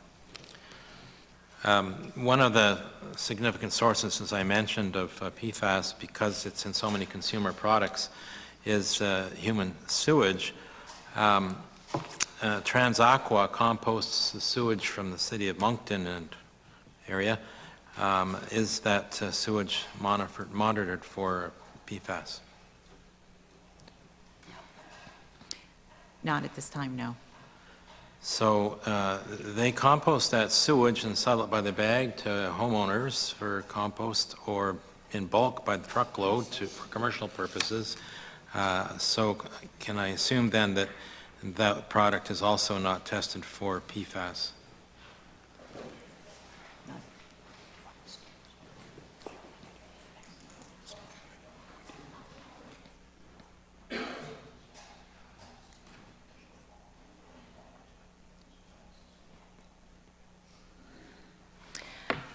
No, but again, as I mentioned earlier, everyone's following this. We're looking at information that will come from Environment Canada as well, as they are following this research to help inform plans and next steps that may need to be taken. But it's not just there's research going on, but there's actually many instances of contamination of the environment by PFAS posing health and ecological threats in various jurisdictions. And so why has the department's group that's got the name Healthy Environments not drilled down into this to see where things sit in New Brunswick? It's not to say that they're not looking at this, but we're really looking to make sure that we have the information from Health Canada, that we're working collaboratively in understanding this area of research and what's needed, and working with across our FPT committee to make sure we're looking at this in a comparable way. There's some urgency to this, I would say, because, for example, in the state of Maine, where I had indicated significant problems were identified on some people's fields who had used composted human sewage and was contaminated with PFAS, it turned out deer grazing in those fields picked up the contaminants, and now there's an official Maine state warning in the region around Fairfield, Maine, to not eat deer shot in that area. So it would seem to be there's an urgent matter. The CBC published a map of PFAS hotspots last year, and on it they included 3 in New Brunswick, and these were the water tables and soil surrounding the airports in Fredericton, St. John, and Moncton. Why airports? Well, because up until 2019, PFAS these chemicals were a component of the foam the firefighters at airports used, and so they practice with the foam, and there is a source of contamination. So is there active groundwater monitoring programs around these airports to look for and track PFAS chemicals?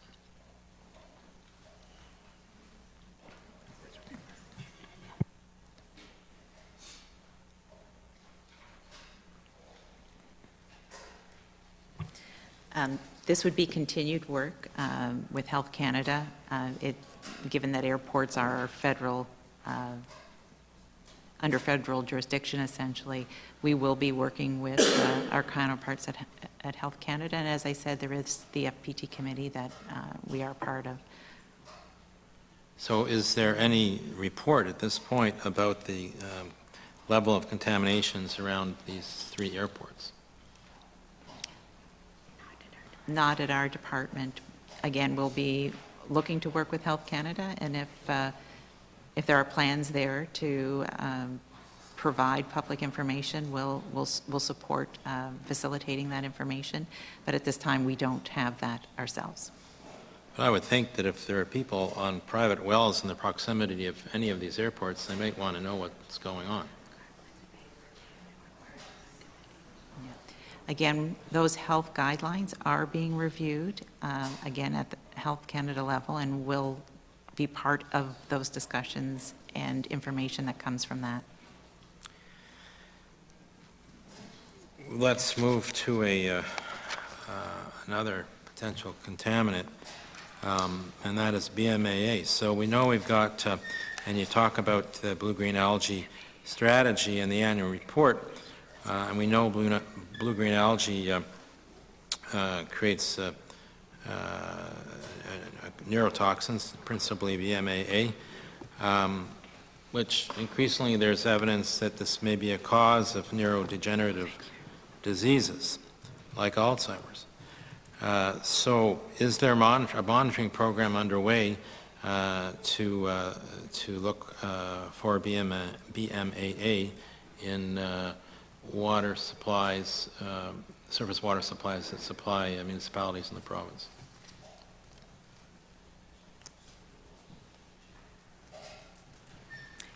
We do have surveillance monitoring that's continued in 2023, and we did have our education campaign on blue-green algae and information for the public, and that continues. And so we are looking at a pilot with RPC at this time to further that. So is BMAA being picked up in any municipal water supplies?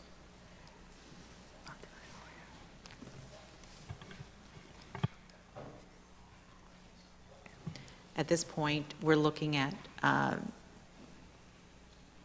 concentrations within the environment, not specific to drinking water. All right, so has BMAA been picked up in any of the drinking water watersheds, surface waters that supply municipal water systems?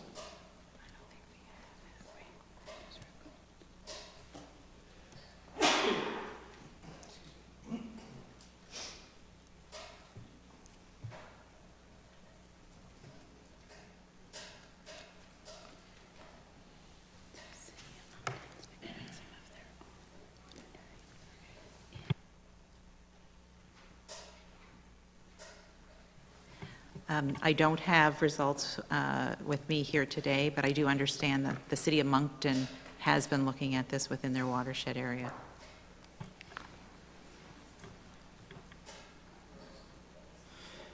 If you have results, could you supply them to the clerk, please? Thank you. We will. So, related to because of these problems with blue-green algae, interestingly enough, the targets established in Montreal, the biodiversity summit,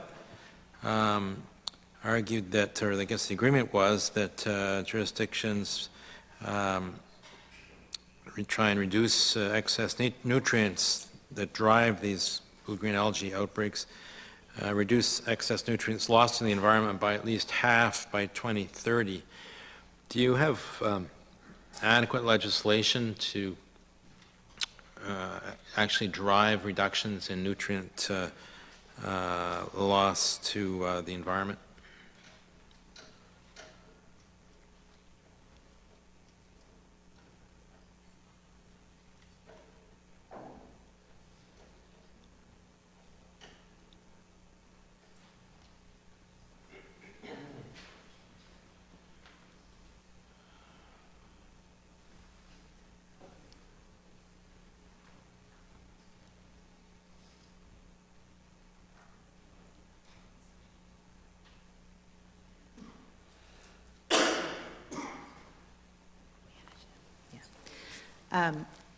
So we do have our processes and rules to operate, and that's through our department. But I must say that we work collaboratively as well, and this is something that touches not just environment, but it would touch other departments within government as well. So, okay, but to be concrete, are there any regulations or operating approvals under consideration to limit the release of nutrients into either fresh water or our salt water, other than those that currently exist for septic systems? People take a break out of here. Well, we do work with the approval holders themselves, and we're making sure they're in compliance with those approvals. And we also have within our more complex or projects that do undergo EIA, that would be also part of their compliance requirements. While on the topic of water, I noticed in the suppliers list for the department that quite a number of watershed associations are provided with funds by the department, and they range from sort of 120,000 roughly last year, or the year we're talking about, for the the Nashwauk Watershed Association, Petitcodiac Watershed Association, then more like 60, 70 for groups like the Chaleur Watershed Group, the Pokemush Watershed Group, and then down into the 30s and 40s for others like the Miramichi and the Grand Lake Watersheds, Capilé Watershed Group, St. Croix Watershed, and the Tabasantac Watershed. But what emerged from the suppliers list was the Oromocto River Watershed Association received $1,269,000 in the year in question, which is more than, well, 10 times what one of the larger recipients received. So can you just explain what the projects were there that resulted in such a large contribution to the Oromocto River Watershed Association? It also, just to be clear, their application was also for the CCBF, and the majority of that dollar amount is from that. Sorry? What's CC? The Canadian, Canada Community Building Fund, sorry. So this is more of an infrastructure project. So that came through the local government side then? Is that, or it came from environment? Yeah, it included walking trails, I believe. So it came from the local government side. Yes, and it would, I'm sorry, it would have come through local government, sorry, I just. Yeah. Thank you. Thank you. Thank you very much, Member Deputy, thank you. There seems to be a little bit of coughing going on, so I think we'll take a break and let everybody get a drink of water. So we'll recess for 10 minutes.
Call the meeting back to order.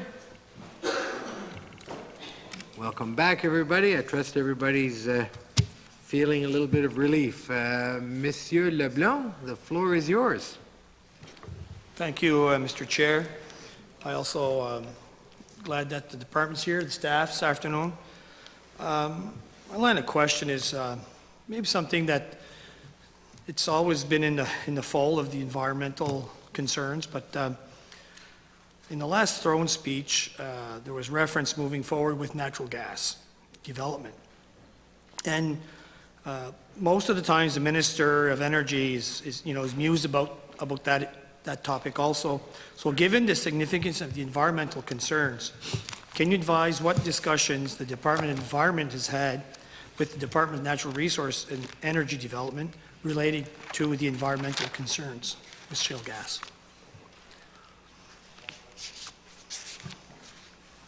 As you know, we do have emissions targets that are laid out in legislation, but also with our climate change action plan. And really, when we talk about emissions and decarbonizations, we have to think about not just the elimination or other modalities, but there is the ability to offset carbon as well. And so we have to look at that breadth of how we can meet our targets going forward. There are multiple ways in accomplishing that, and that's information that's been shared. Yeah.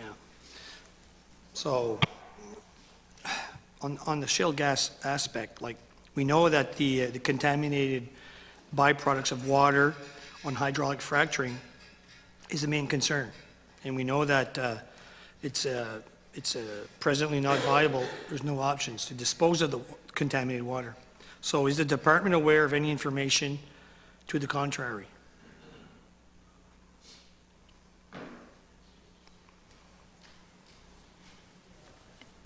To my knowledge, at this point, we know the moratorium remains in place. There are very stringent rules for industry, and those exist. But beyond that, we have not received anything for the department that would suggest otherwise at this time. We're looking at or projects that would have come through our door through EIA or otherwise. There's nothing indicated thus far. So on this file, as it pertains to the environment, your department, there's nothing to... There's nothing that we've received to date, no. Okay, thank you. So moving forward on the report on page 13, Climate Change Action Plan, we look at there are 90 of 118 actions that have been completed. And what environmental issues are the remaining actions not completed, and what will the department do with these remaining actions on this new Climate Change Action Plan?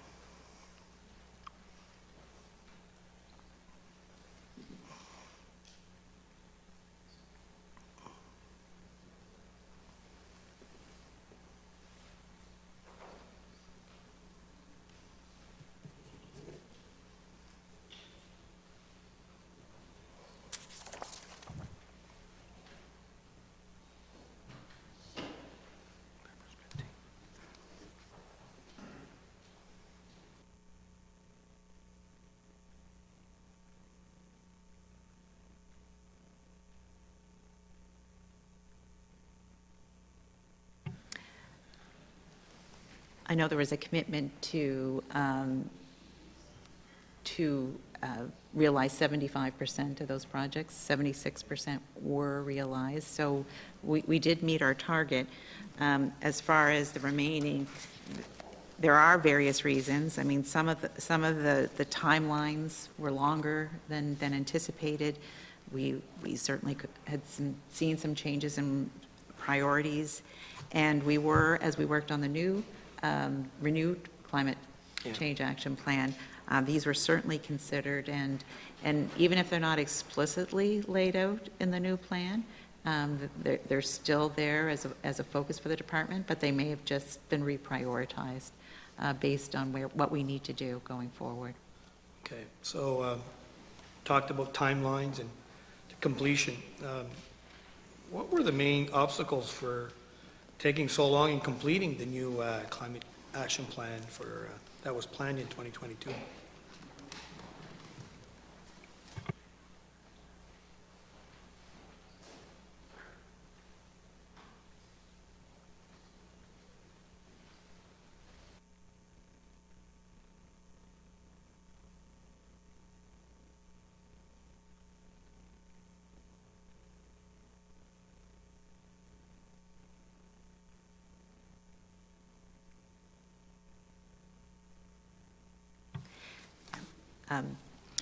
As I'm newer to this department, I came in, I didn't see that they were behind in my observation when I started.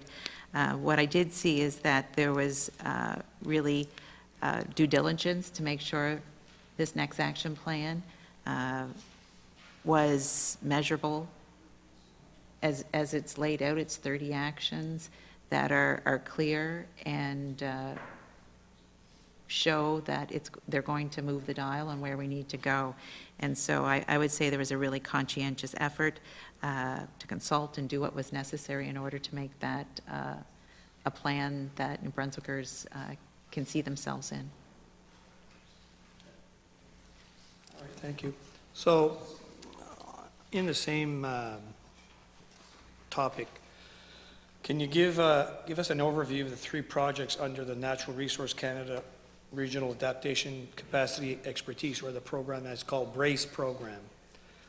It's outlined in page 13 of the report. You had,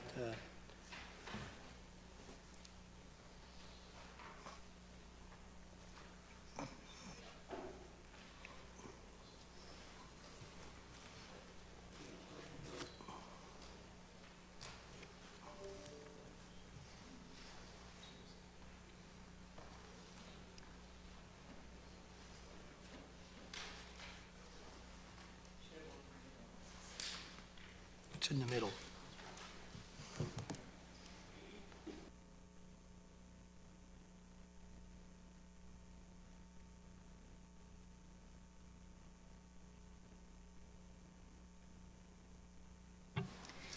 All right. To summarize those 3 projects,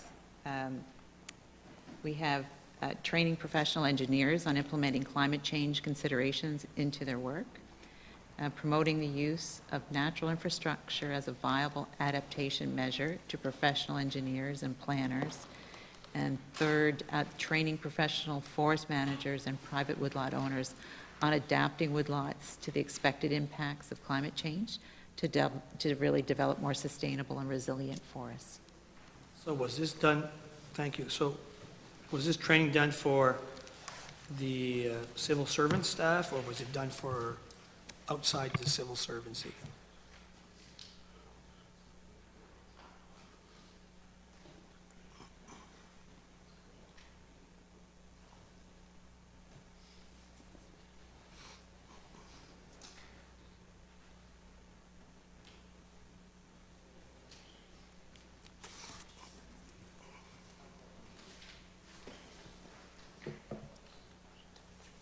That's what I thought. It was not actually civil servant focused. It was really working with NGOs and woodlot owners and making sure that capacity was built there, and that's where it should be. Okay. Thank you. So as I move forward, talking about emissions and greenhouse gas, and what progress has been made in limiting emissions from the large industries that are emitting GSGs?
I understand that emissions from large emitters, I believe is estimated to just be under 30% for the province.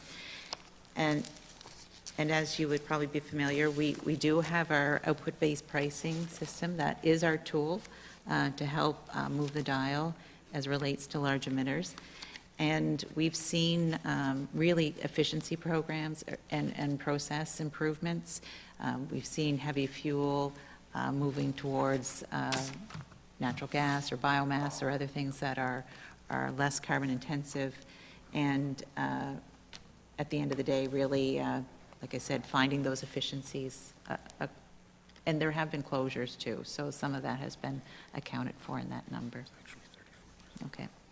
And I'm corrected, it's 34%, so thank you. No problem. There's only 4% difference. So, as we move forward, I'm sure the standards will be improving, and the large emitters will be held more accountable on the environmental concern side. That OBPS system will really be our tool to help push that forward. Okay. So, as my colleague across the way talked to you about the different environmental trust fund programs a while ago, and then the climate change fund programs, is there a robust strategy to really ramp this up so that we can, and I realize where he was going with this, and I think that, you know, he talked about accountability, he talked about, you know, the good stewards of the funds and, you know, being tight with the money, but it's all about basically programs and projects to help the environment. That's what it's all about. So when we talked about, there was one basically partner, the beverage containers returnables program, that was basically funding revenues. Is there any strategy or any talks of looking outside the box to increase the revenue stream so that more people can qualify for projects? Because and that would be my first line of questioning.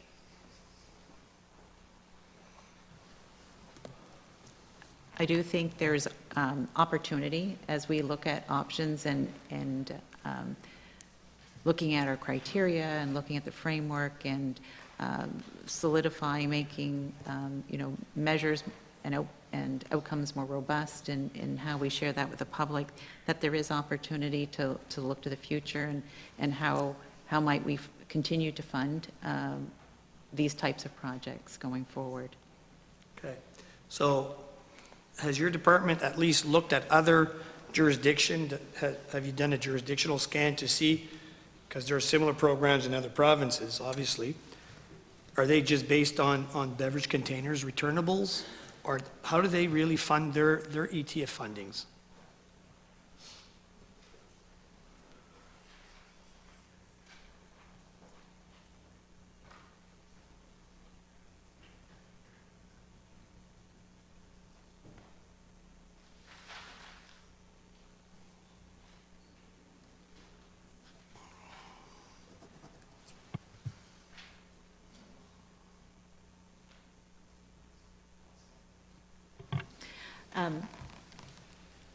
My understanding too is that every province is a little bit different in their approach with this. I think when we are looking at the work and planning for improvements around our ETF program, certainly looking what other provinces are doing will be part of that initiative. That's usually a starting place for when we're looking to optimize and improve work that we're doing. But, some of these are charitable. They don't necessarily reflect exactly what the ETF does. We are part of the Environment Grant Management group, but I'm not sure entirely how many jurisdictions are members of that at this time. But we'll look to some of those partners as well. Thank you. Thank you, member. Mr. Kuhn, over to you. Thank you. I have have a few questions around the department's initiatives on, that it talked about in its annual report on waste reduction. So some of this goes back to 2018, November 2018, when the minister of the day, along with their provincial and territorial and federal colleagues, endorsed a Canada-wide waste reduction goal of 30%. So in the ensuing 4 years or so, by how much has New Brunswick reduced its waste generation?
Going back to 2019, there was a study commissioned to work on getting a better knowledge of what our baseline currently is.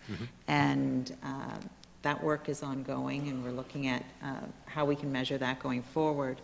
I will say that as we're working on our solid waste action plan that is looking to be finalized, one of our goals will be to make sure we're meeting those targets and in getting to, a reduction of solid waste in our landfills of around 40,000 tons by 2030. So that will be one of our future goals.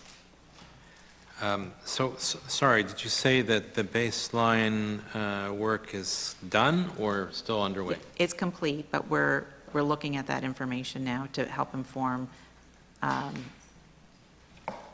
where we need to get to in these coming years to reach that 40,000 ton goal by 2030. Okay.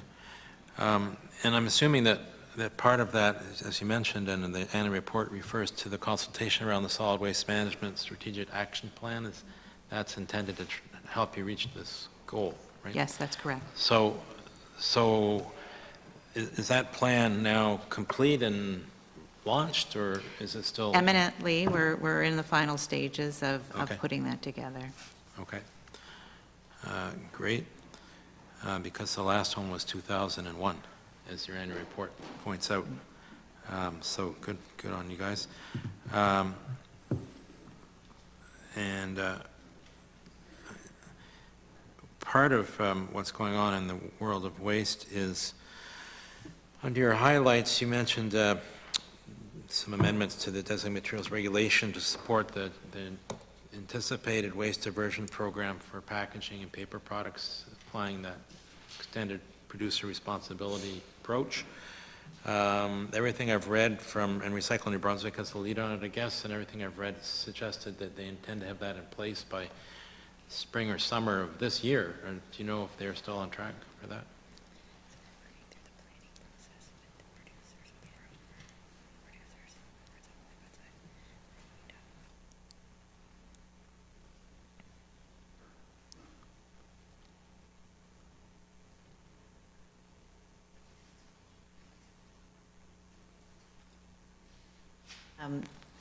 We are very hopeful to start that implementation sometime around summer.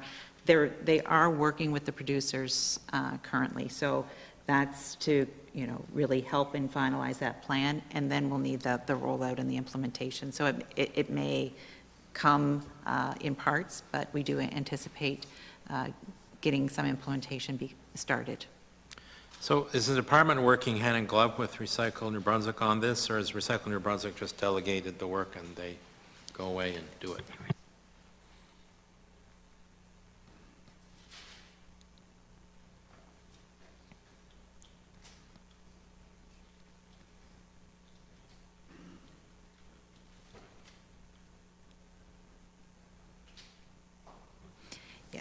We certainly are working with Recycle New Brunswick to get that program in place, but they are the oversight group and through regulation, and they will be working with those producers to make sure those plans are in place and that they follow our rules and regulations.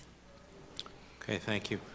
Now, on a specific type of waste, plastics, at that same meeting back in November 2018, the Minister of the day from New Brunswick signed on with the others to a Canada-wide strategy on zero plastic waste. So there've been two phases of the action plan on zero plastic waste that have been adopted to date that I'm aware of. The last one 2.5 years ago, I guess. So much to implement, so I'm interested in knowing how we're progressing, how much plastic waste has been reduced in New Brunswick to date.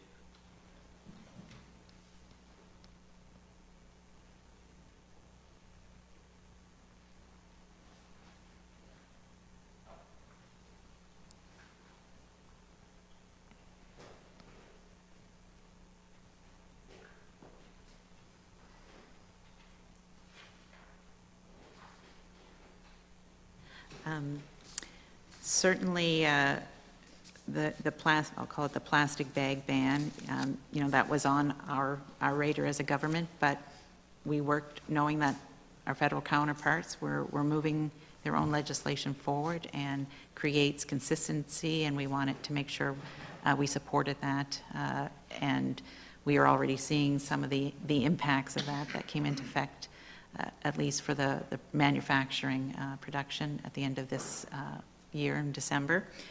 We are working to reduce landfill, plastic that goes to landfill. That's part of our solid waste management plan, as well as the work that's been done to date. We do have some municipalities even that have gone that extra step and implemented some of their own restrictions before the federal legislation has come into effect. So in the study you were referring to that established a baseline for waste production in the province, did that work also establish a sort of breakout of the types of plastic wastes in the waste stream, so you have an idea of the types and volumes that make up the overall plastic problem?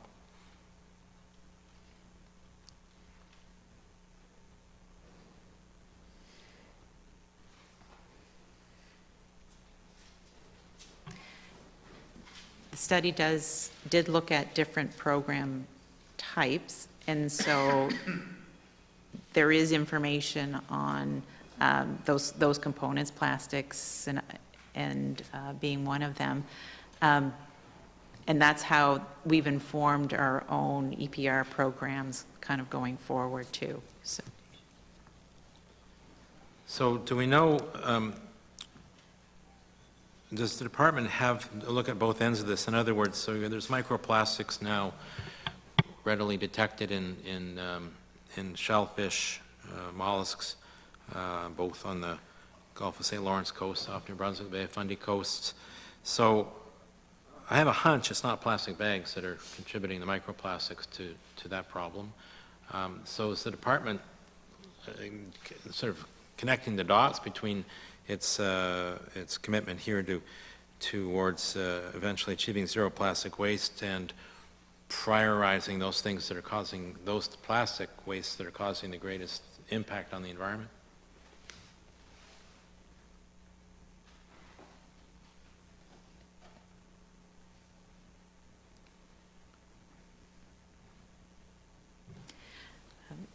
Certainly we have other departments here in the province that would be equally as concerned around that in terms of fisheries and the work that goes on under those departments and those that find their livelihood in the fisheries industry and shellfish industry.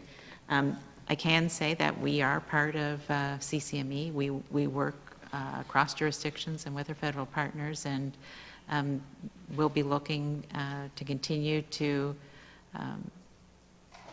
follow recommendations and agreed upon targets that may come out of the work that occurs under that umbrella. So with respect to the plastics, Zero Plastics Action Plan, does the department have a plastics czar who's kind of the point person for implementing our share of the national effort?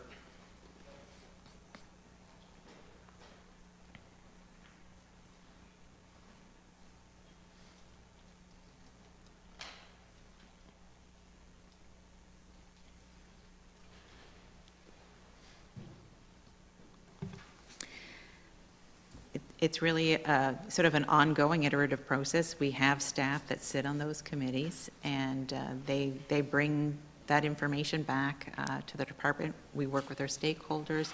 It helps inform our planning that we have ongoing, and how we can work with industries to meet those expectations. Okay. I want to shift a little bit, actually back to generally something I was talking about earlier, and that is the Biodiversity Convention's targets that Canada signed on to. So Target 7 calls for reducing the risk from pesticides by at least half by 2030. Has the department had a plan or strategy to reduce the risk of pesticides to the environment in place, since you're responsible for the Pesticide Control Act, so technically you control pesticides?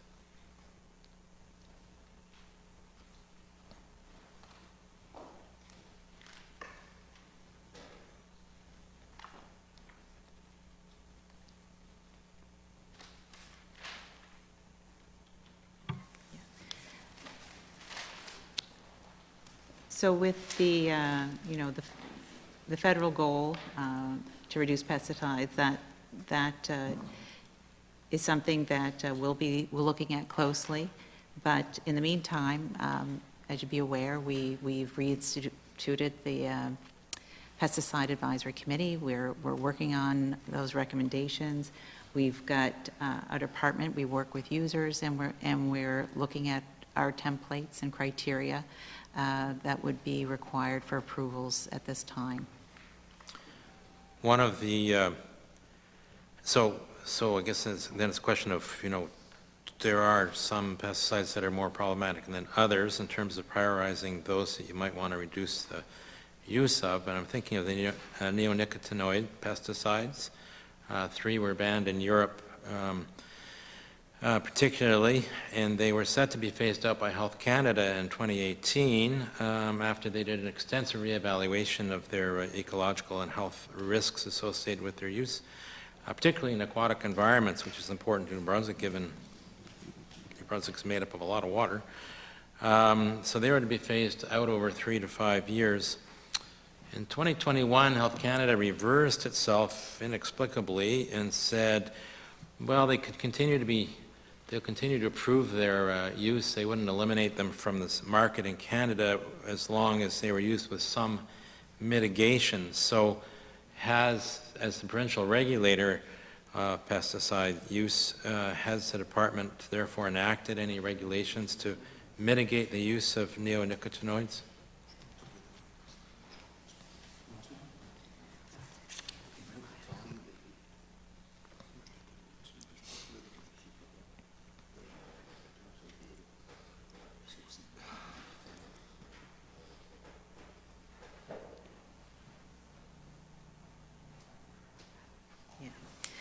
So, certainly we're reliant on Health Canada in terms of their labeling instructions and how pesticides should be used safely. And those conditions are laid out in our permitting process as well. So the department in the past has taken a real leadership role on particular pesticides that are identified as having significant risks while Health Canada continued to approve their use. Again, there was the idea that their use needed to be mitigated, and the provinces have the tools within their jurisdiction to do so. And I'm thinking of the cosmetic pesticides initiative of the department. and in particular, it eliminated the use of 2,4-D for cosmetic purposes, while mitigating the way other lawn chemicals were used. So applying that similar kind of framework to neonicotinoids, it seems like the department would be the one to implement what Health Canada is saying, and that is put in place mitigation measures to minimize the negative consequences of the use of neonicotinoids. So why aren't you doing that?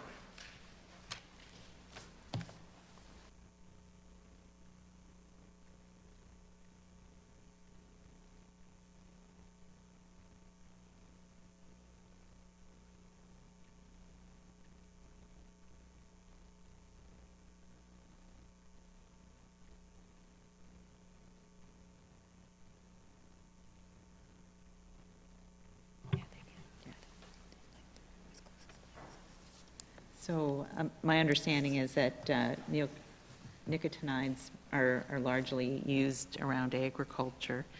We would have, through our permitting process, especially as it relates to use around waters, greater setbacks as part of that permitting process, and that would be in line with, again, one, Health Canada, but a step further as well.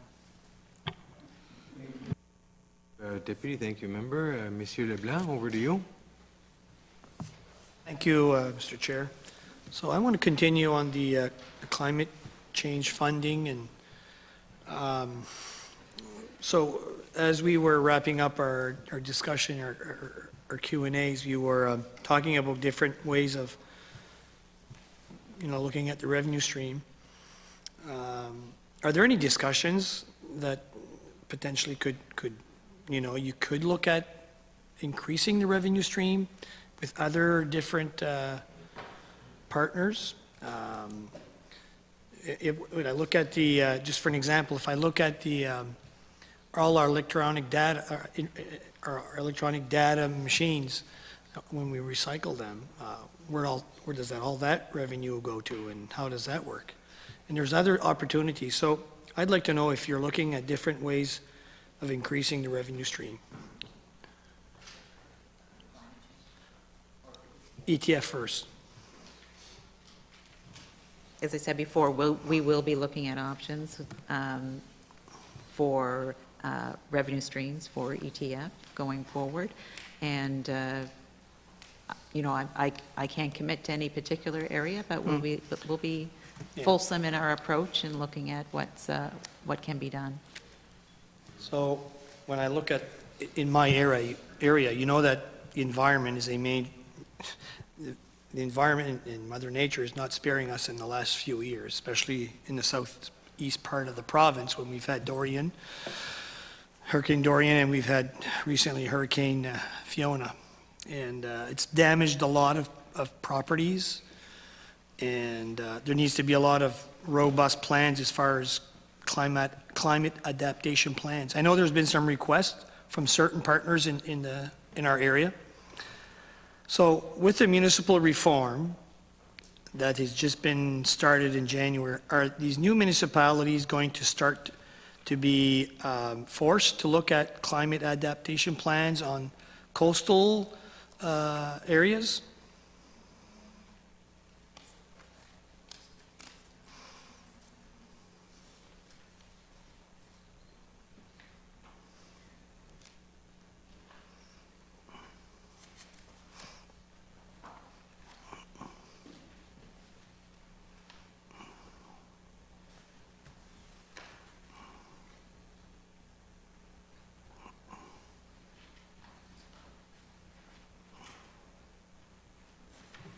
So our high-risk coastal areas, they do have those adaptation plans.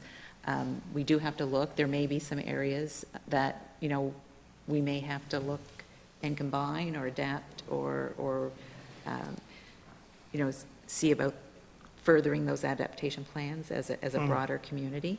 But largely that work is there. It's just bringing it together. And as far as the new, our new plan, our renewed climate action plan, there is a commitment to completing that, and then we will also have the requirements to make sure that implementation also occurs. It's one thing to create the plan, but Yep. we need to have accountability on the implementation as well. Yeah, then you need the funding to supplement the project.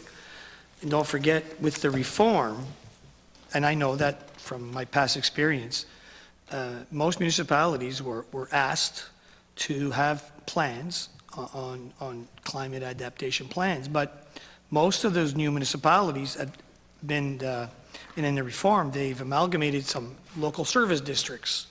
I'll just give you an example. In my area, there's a local service district called Pointe de Chine. And Pointe de Chine has been heavily impacted with Fiona in the last storm. They've asked for some climate adaptation plan money, funding. And so I know that now they're incorporated in a new municipality, but I'm pretty sure you're aware that all these new municipalities have amalgamated a lot of LSDs, that there's going to be supplementary funding for these new updated plans. So is there any funding, or is there any,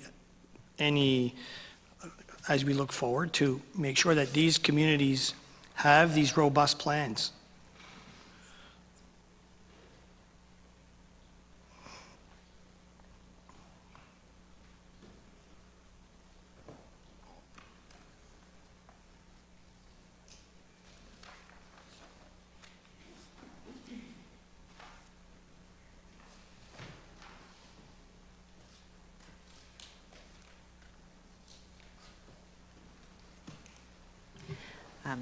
I can say I have spoken with several folks from the Pointe de Chine area. We've connected individuals from the business community and the wharf and areas with appropriate connections to look for federal funding and the such from that perspective. We've also certainly expect through the ETF, municipalities to come forward if they need to refresh or make adjustments to their adaptation plans based on the municipal reform, and we would fully hope that is part of one of the submissions. So as to funding, additional funding, there's nothing except what is proposed in budgets. And as I said, that would be an eligible application to our ETF fund. So moving forward with this climate change, environmental, and we see that, more and more erosion, especially on coastal erosion, what is your department doing to mitigate and help mitigate all along the coast, whether it be from north to south, east to west? Where, New Brunswick is basically, there's a lot of coastline. What is available to help mitigate coastal erosion? So erosion that happens over a long period of time is something very different than, say, post-Fiona or Dorian, where there are emergency funds or disaster fund relief that can be applied for, and we do help point folks towards JPS, who manages that, and see that they are able to meet those criteria. In terms of overall erosion of coastlines, we have guidance documents for the public within our website. Anybody coming through the permitting process, if there's waterways associated with some of that coastal areas that they're asking about, how do they prevent some of that or help mitigate some of that erosion. That information is always provided. Any new development along coastal areas that would meet one of the triggers for EIA would be subsequent to those same guidance is in that process. So our goal is to make sure we're really supporting those natural structures in helping to protect. If you look at Shediac and those areas, while those dunes are gone, it protected the area. And so how can we help inform the public on dune restoration and other ways to protect land? that isn't putting in place hard structures without natural components, because ultimately that ends up impacting not only the individual, but neighboring areas along the coast. So I'm glad you talked about dune restoration, and you talked about the robust investment that was done in the early 70s about Parley Beach. Because if it hadn't been for Parley Beach and the dune restoration program, probably Point de Chine would have probably been underwater in Fiona. Most of it, anyway. Would have been more heavily impacted. You know that I live in that area, and a lot of concerns from residents, a lot of concerns, and I was glad to see the ministers and, a lot of people were there to help us out, but I feel that the people right now have good ideas about, and that would be across the province, but I believe so that in the areas where I live, there are plans. I think that we need all hands on deck from the government, especially from the Department of ELG, to bring plans together with the people to help protect those dunes and make them more safer. And I know there's programs at the provincial park, but there needs to be action. There's a lot of paper flying around, a lot of, different reports, but we need action. We need to make sure those dunes are safe, make sure that they're robust. There needs to be a lot of other initiatives. And I can tell you from Broad's eye view, there's not a whole lot of stuff that's been done since last November. And the summer season is basically no longer than 6 months away. And I hope that there'll be some restoration done so that people can see. Now, when I look at the other area down south, in the Capillet area, it's even more so. And so I'm wondering, what is your department doing to help mitigate the people who have been heavily impacted? Because the Disaster Financial Assistance Program is not helping them. They don't qualify. I wouldn't say that all don't qualify. There can be instances where, where there's sort of that acute impact related to the storm that can be attributed to that. And so we certainly help facilitate connecting folks, and we've been doing that all along. And again, as a largely regulatory department and compliance department, we really feel we have a huge responsibility to make sure that there's information out there for the public so that they can do what they need to do and know how to do it. It's no sense investing in something that's going to have untoward effects. As I said, we're really highly encouraging natural mechanisms for prevention and protection. I know our authorizations and compliance group has routinely provided information, people calling, looking for what they can do, and that information has all been passed along. As it comes to funding, we're really talking about, we have minimal sources for funding at our department, and so I think we have to look at this from all facets. We need to look federally as well, and as well as other funding opportunities. And I agree with what you're saying about partners, and I want to finish on a positive note where I know you're doing the best you can, your staff's doing wonderful work, but it's just when you look at all these disasters coming through, I think we got to realize we have to be more serious. And when the member opposite, when we talk about the numbers, there's projects, and you guys are more concerned about having a surplus or a carryover.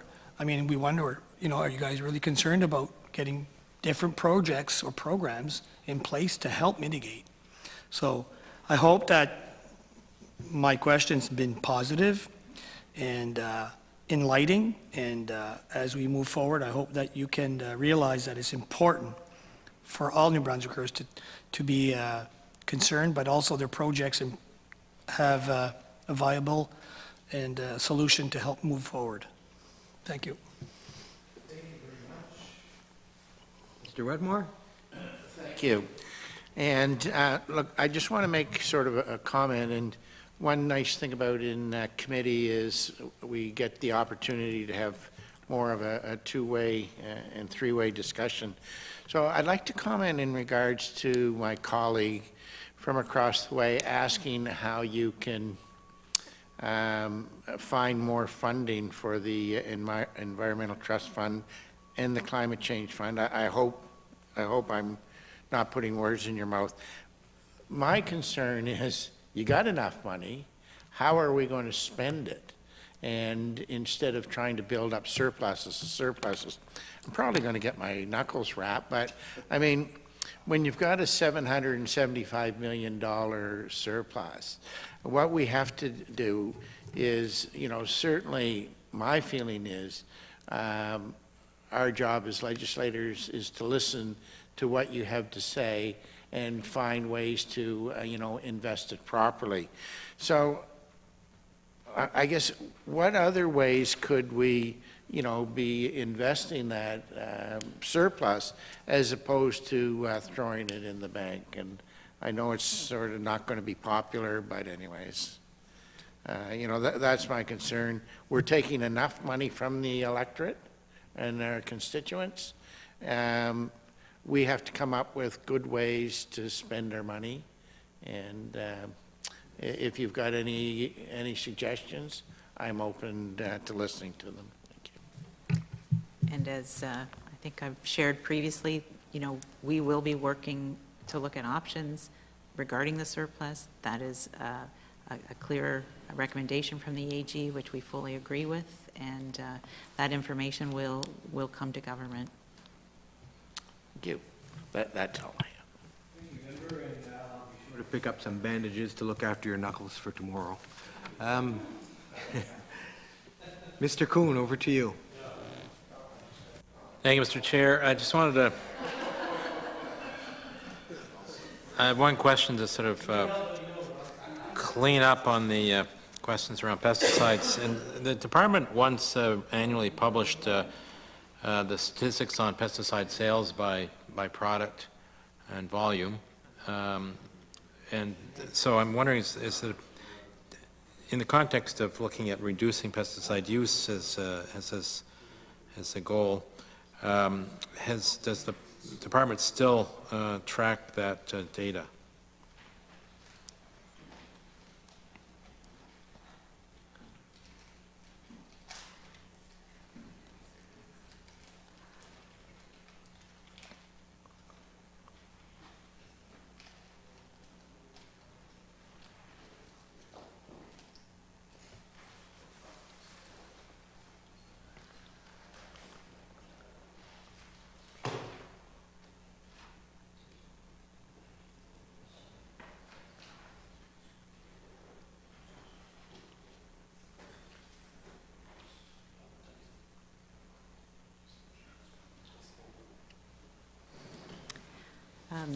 The non-domestic, I just wanted to make clear, like the stuff you can still buy on shelves at Canadian Tire, that's not tracked by us, but the non-domestic pesticides is tracked annually.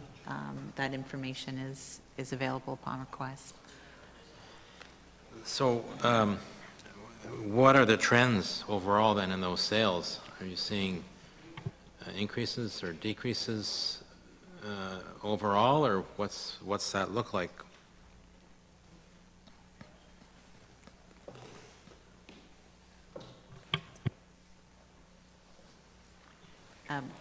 We'll need to go back and pull that information to look at that trend data. Okay. Thank you. So I have it. Well, let me, maybe because these deal with pesticides, we'll stick with this. So you alluded to the recommendations of the Standing Committee on Climate Change and Environmental Stewardship. So one of the recommendations was in the report, that's the first report that was tabled a year or so ago in the legislature, was for the minister, your minister, to review the composition of the Pesticides Advisory Board within 6 months of the report being tabled. Why? To determine whether or not any amendments are needed to ensure that the composition is adequate, independent, that independent expertise might be needed or not, and just before the board was reestablished. So did that review occur?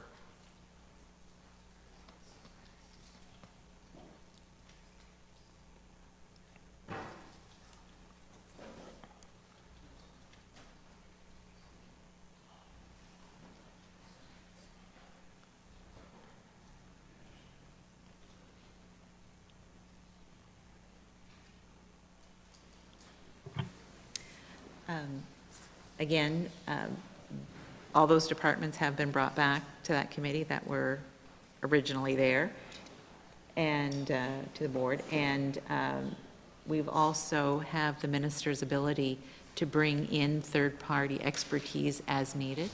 And so that remains an option always. In the meantime, we will be working and looking at this to determine if there are any additional changes needed over the coming year.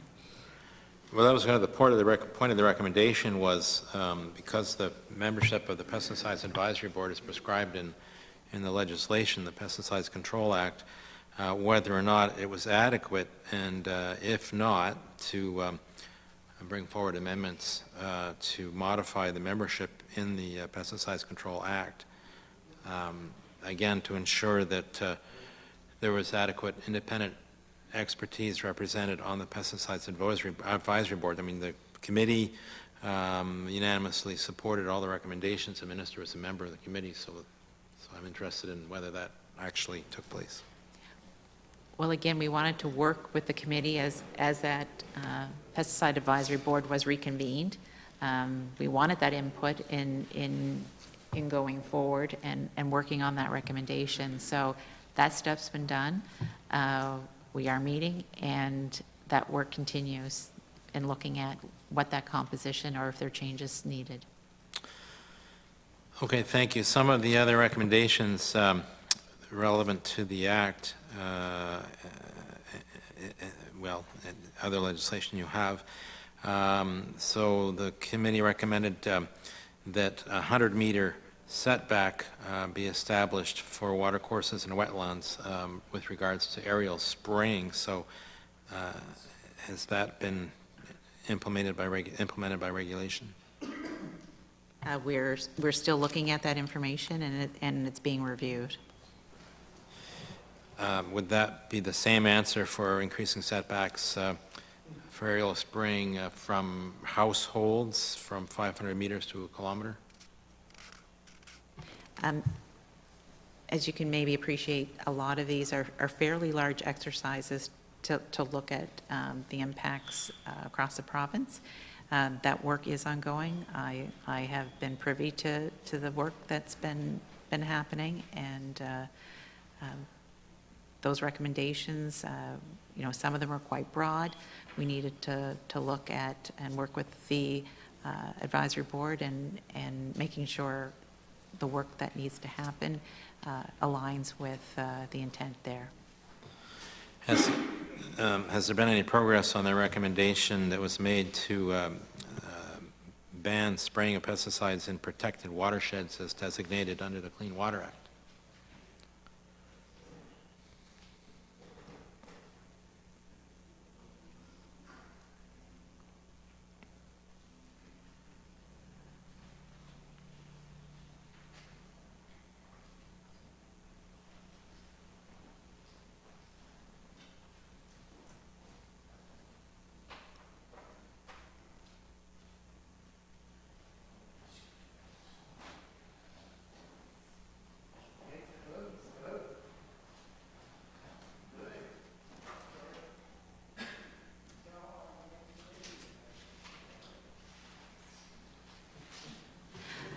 I do think, we go back to Health Canada, creating the labeling and the requirements on how pesticides are used, and our trust in Health Canada, and making sure that usage is such that it is in line with those requirements and those permits that are issued.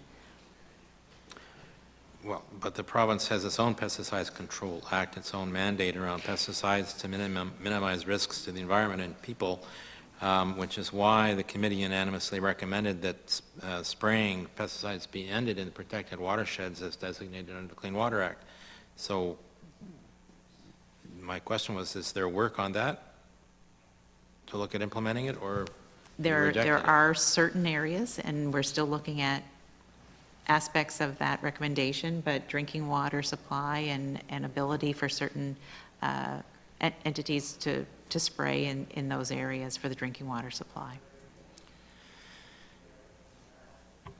One of the other related recommendations was that the department request NB Power to phase out the use of pesticides under its transmission lines, pesticide products.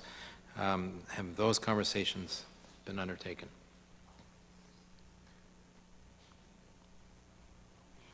Those conversations have begun, and that work, as I said earlier, it is continuing at this time. Okay. Let me shift to climate.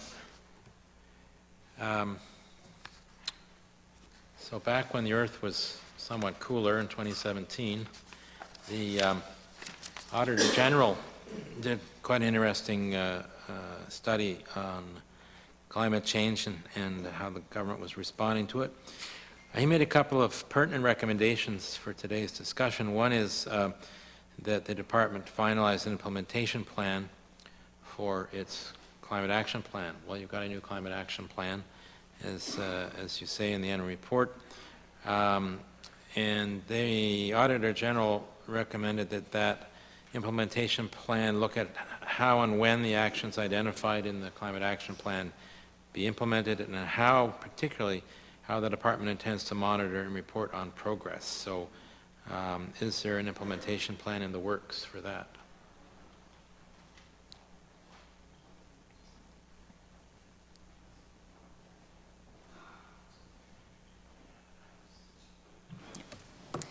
So there has been no rest on the work in this area, and staff are working with other departments that own some of those actions. Project charters are being established and timelines, and at the end of the day, we will be having regular check-ins to ensure that there's an accountability process in place for the implementation. So they're developing those implementation plans and charters, project charters, collaboratively. So will there be an implementation plan for the Legislative Assembly to review? Well, we will be providing annual progress report as part of the commitment under the renewed climate change action plan, and we will be able to report on key milestones as they are completed. One of the other recommendations of the Auditor General was that the department develop a provincial climate change risk assessment. The annual report suggests that's going to get underway, but at the time, the department said that it would implement that risk assessment in 2019. So could you just catch us up as to why that didn't happen?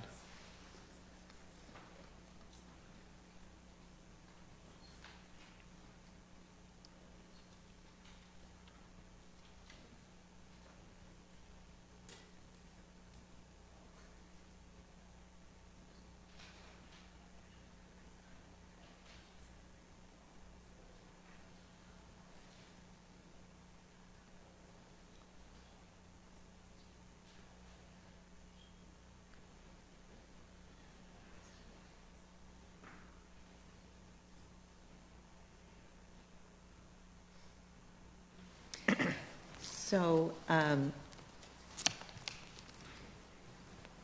well, I would share we don't have a provincial comprehensive risk assessment. That is outlined in our new renewed climate change action plan.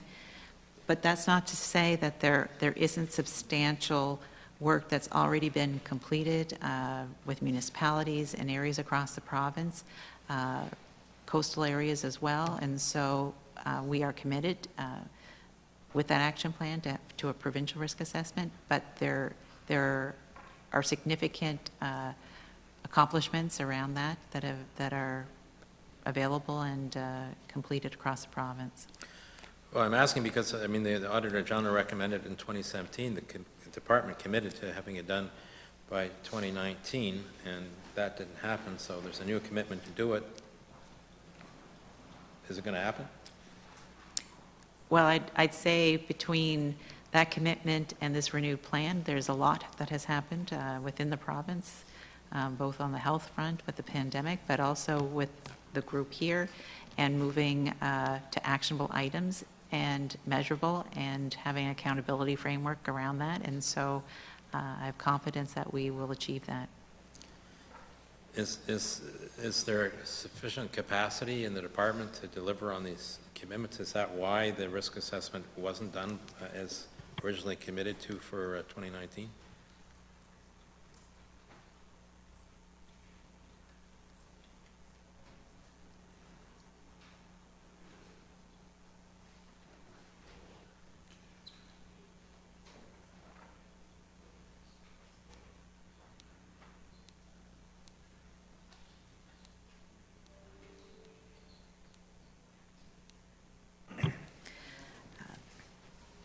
As I shared at the beginning, we have a lot of expertise and skilled individuals within our department to draw upon.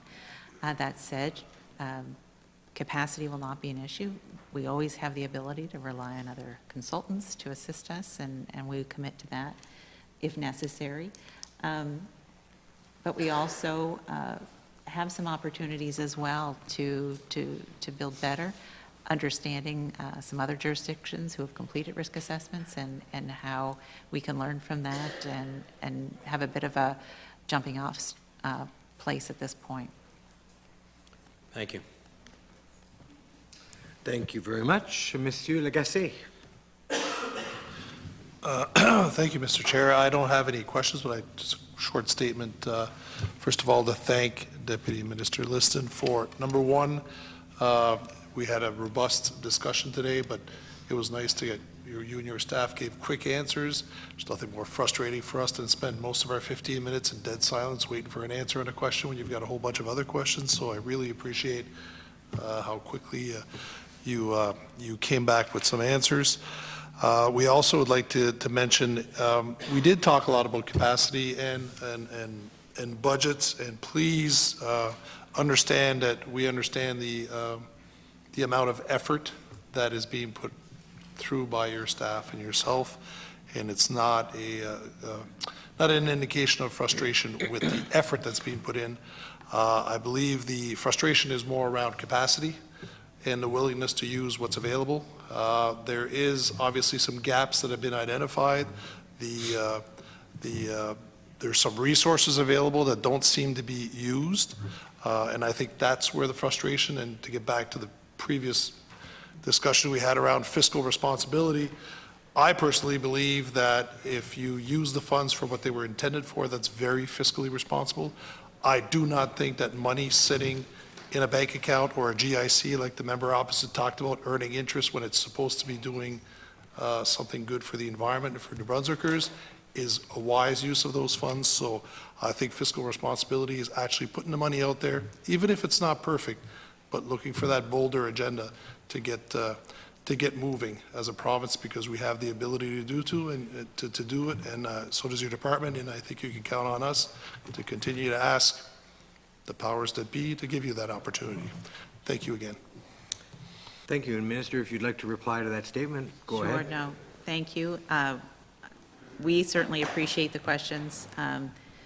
We are, and I can't say more accolades about the staff here and their hard work and their willingness to move the dial and do what's right.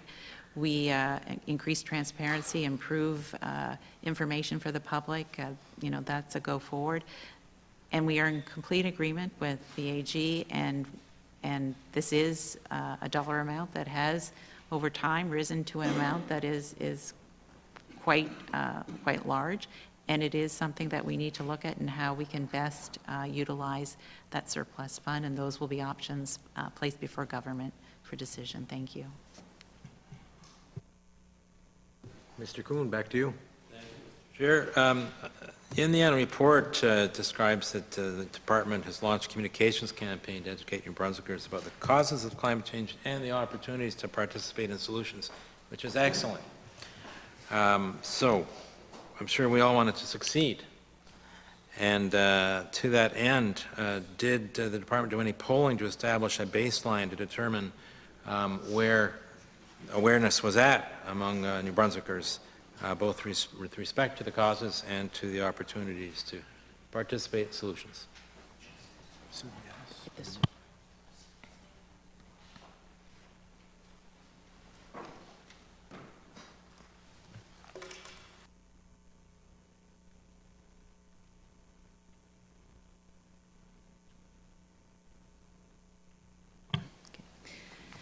So there, I think I mentioned earlier, there was a survey that we had done prior to rolling out education online through social media and the like, which we continue to do and build upon. But outside of just general knowledge about climate change, there was measure of sort of what their understanding is in terms of those impacts and what we as a government need to do and how we need to do it. And so, and an understanding of what we're doing. And that actually went into helping to inform the ongoing public education. So we're using that feedback in order to make sure that we're targeting the messaging in an appropriate way. So was this an actual poll you described as a survey? What was it actually that was done? It was more of a survey for us, for use internally to help with that direction. So you feel that's given you some kind of baseline to begin with?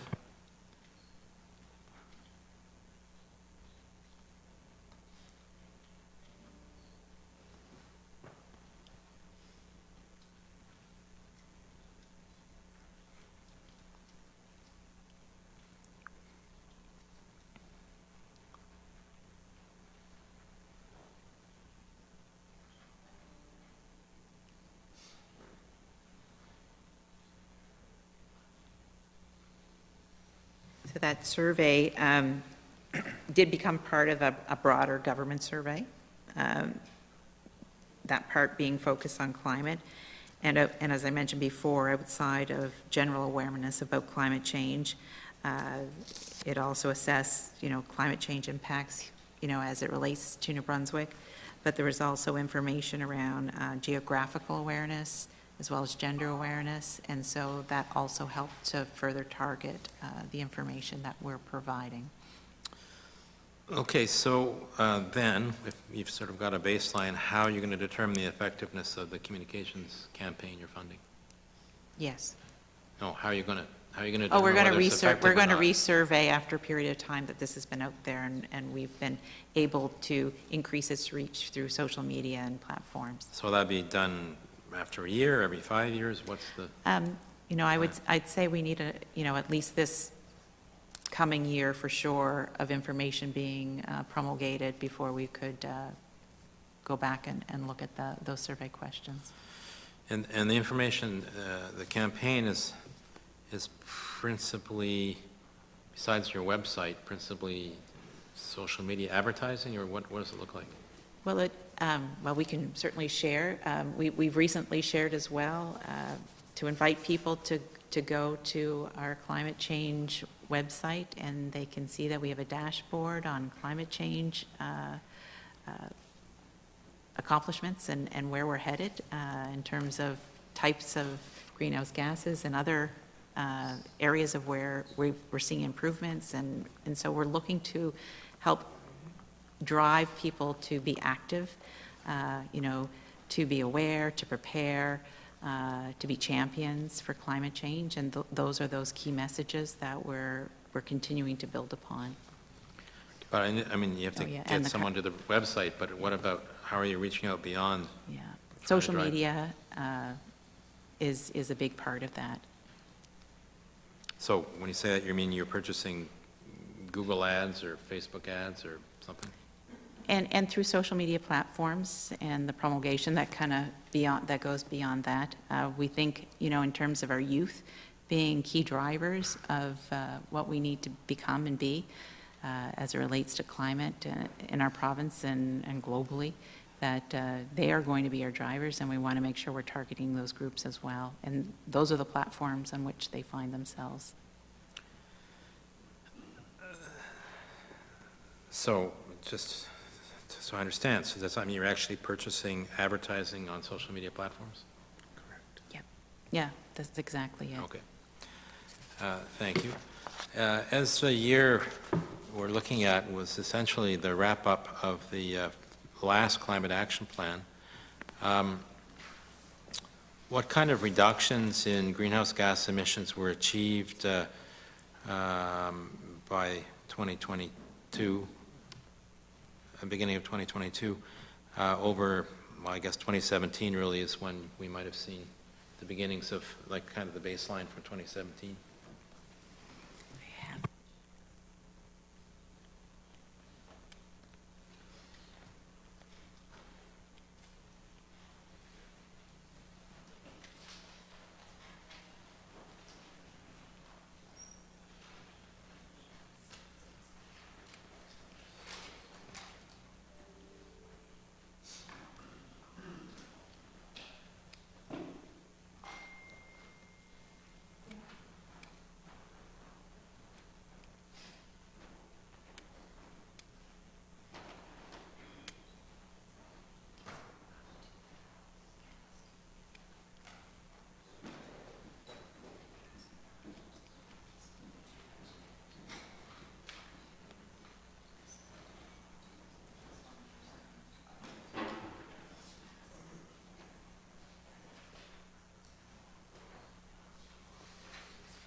Sorry for a little bit of that discussion, where it's really because those data from Environment and Climate Change Canada really are 2 years always in arrears in how we look at that. So we really would only have had data out to 2020.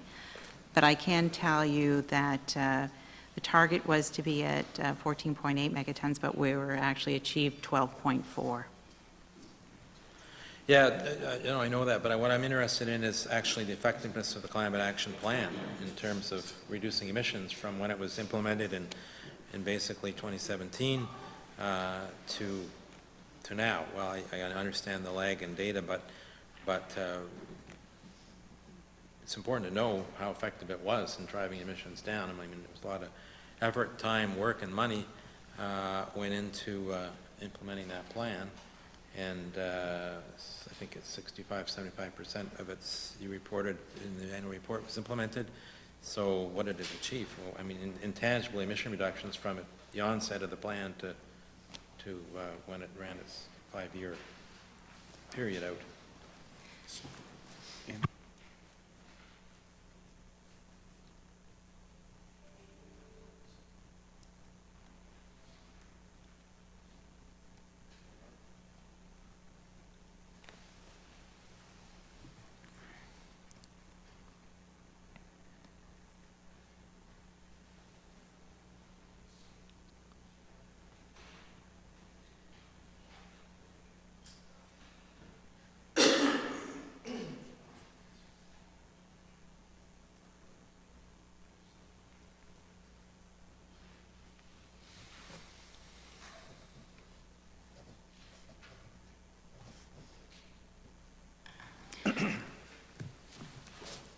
I'll point to the progress report, the final progress report on that plan. And while it's not looking at an overall, it does look at GHGs by sector with estimates, because it's really, it's not a finite, it's in ranges just because it's not specifically precise from that perspective when we're breaking it down. But there is information around transportation, agriculture, buildings, in other areas, so, and electricity. I should say, we are more than welcome to kind of take time if you're interested, walk through that progress report, but I don't have a single value tied exactly to that period of time of the implementation of the prior action plan.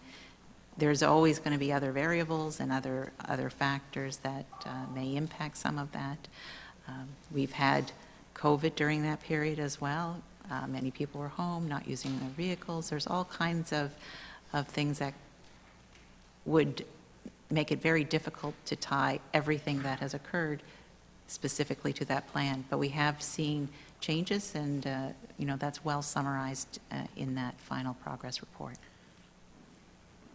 Right, but I mean, clearly, and this was a big 5-year plan. You want to presumably, having reached its end in this past year, to understand how effective it was in the different sectors. I mean, there were a lot of measures in there.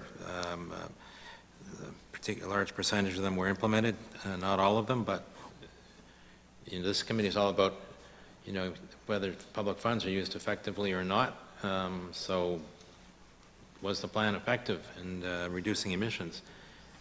Take transportation, I guess you say you have some numbers. So transportation, I think its emissions at the start of the plan were around 3.74 million tons. So do you have a sense of where they ended up at the end of the plan?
As I mentioned earlier, 76% of the actions were completed. The target was 75. So in and of itself, with agreement on that plan, there is an expectation that we have accomplished what was set out there.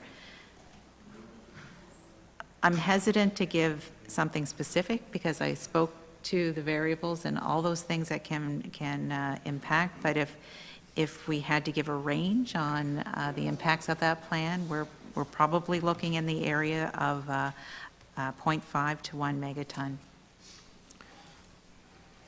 And that's across all sectors? Yes. Yeah. Okay. Thank you.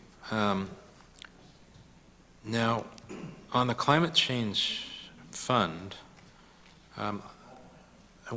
you provided, we got this information about how the monies were expended in that time, but of the year in question, but I'm still unclear on the criteria, so how those decisions get made. Maybe you could walk us through that. So let's start with, how are the decisions made about what portion of that, of the carbon tax revenue gets transferred into the climate change fund versus what is used for other purposes?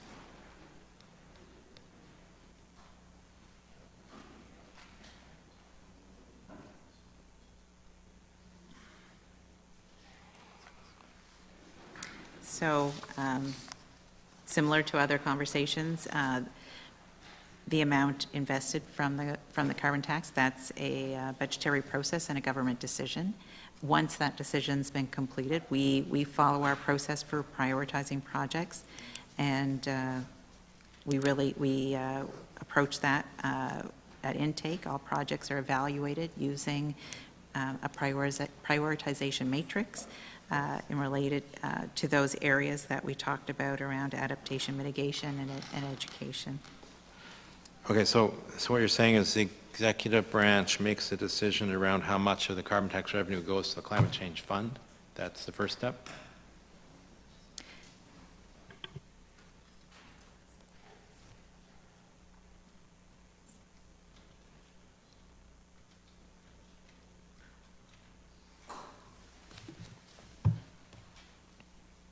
There is a broader decision around the allocation of that tax. It's not necessarily all, there's nothing to say that it all has to go into climate change fund. There are other ways to move the dial in relation to that carbon tax and what is intended. So we're looking at our plan, our actions, what we need to fund, our budget pressures, and it's a government decision on that amount assigned to the climate change fund. I'll pause, Mr. Chair, to see if there's others. All right. Okay, thank you. So this is actually important looking into the future because the size of the carbon tax revenue is going to grow substantially, right?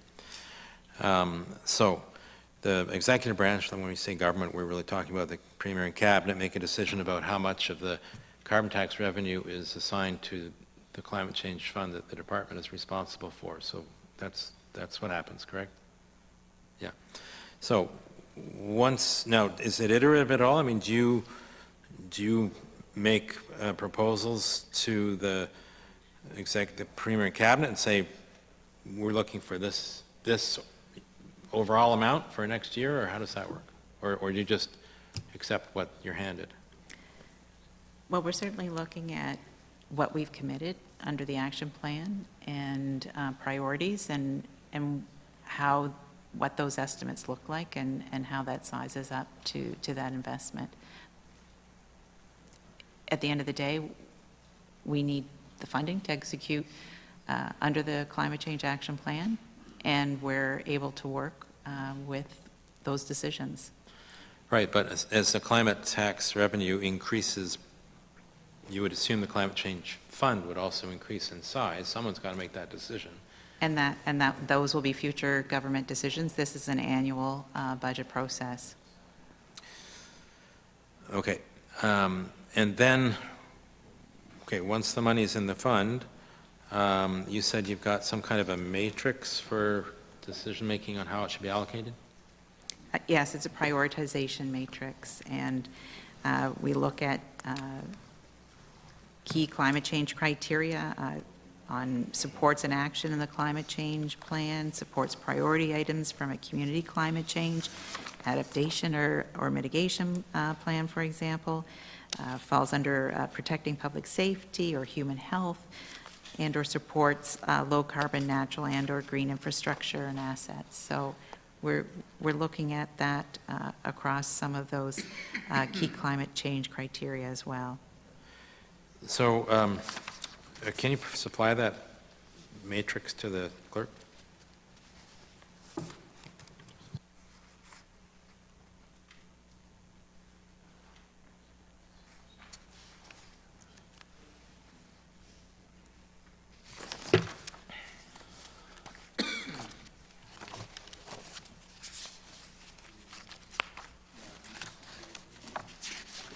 Yeah, that's not a problem. I think we may have provided that as a question and answer to the last public accounts, but we'll make sure that goes forward. Thank you. So when I look through the list of expenditures from the Climate Change Fund, it looks like a lot of it is based on requests coming in from other departments. Now, does your department actually identify key things that need to be done proactively that you need to should be drawing on the Climate Change Fund for?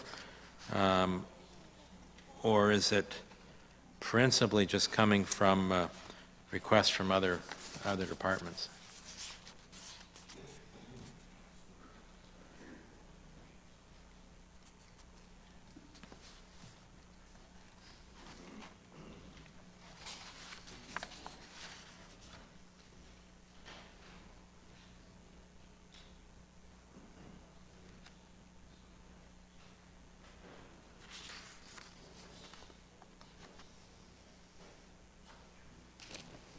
So I think I mentioned earlier as well, we have our criteria outlined in the Climate Change Act under 4.9, our prioritization matrix. But our projects would be really aligned with the Climate Change Action Plan, and anything that supports that would fall into that prioritization matrix. That's one of our areas of priority. So those are really identified largely under that plan already. So, okay, because you've got the plan to work from, you want to see it implemented, then presumably there's some strategic work in the department to say, okay, we need money allocated for this, that, and the other thing, if we're going to stay on track for getting this plan implemented. Is that what happens at the department level? Yes, we're looking at projects that support those actions and meet those timelines that we're looking to achieve. Right, but I mean, you have proposals that come in from other departments, but are you saying you also proactively say, these are things that we need to see done for the plan to stay on track, and therefore secure Yes. funds from the climate change fund? That's part of our accountability framework and looking forward, and those actions that are tied to our departments across government. So, I mean, I see 11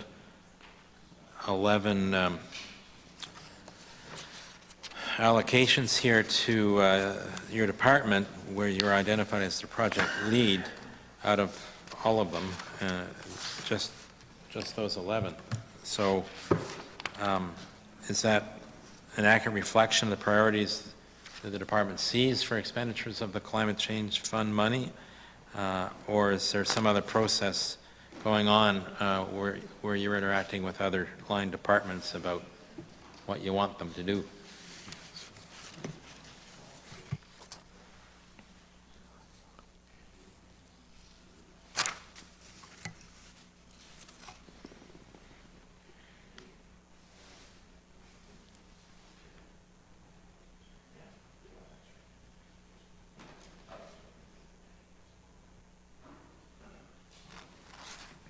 So again, we're talking about 21, 22. Yeah. And again, we are looking at those that the department is responsible for.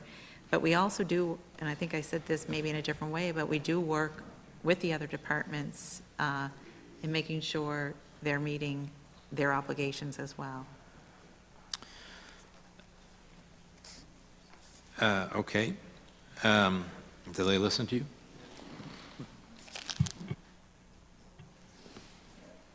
We have various types of touch points and communications that can be at the staff level, or if we need traction, raised to my level, and I work with my counterparts across government. But I mean, you aren't in another line department, you're not at the center of government, you're not in ECO, so that's why I asked, do they listen to you? You don't really have to. And my expectation is, I'll be bringing this forward at our regular deputy meetings, monthly to show where we're at and where there's areas where we may need more traction. Okay, let me ask specifically about one of the projects that your department's a lead on. So there was in this year, there was a pilot for electric vehicles at the department to purchase electric vehicles and charging stations, I guess. So how many vehicles did the department actually acquire? And were they distributed around the province in different regions, or are they all in one area, or how does that look?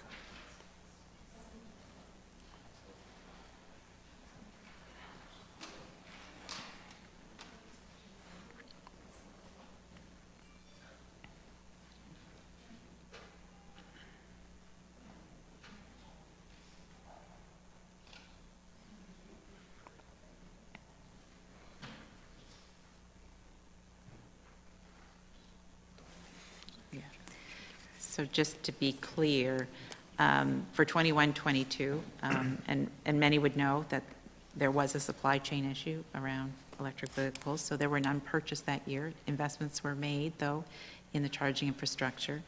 And at this point, we now have 2 electric vehicles for ELG with a third on the way. And are those vehicles, I mean, it's just 3, but are any of them for your field staff? Like, These are fleet vehicles, yes. sorry? Fleet vehicles, yes, for use by staff in the field or department staff going into the field. Okay. All right.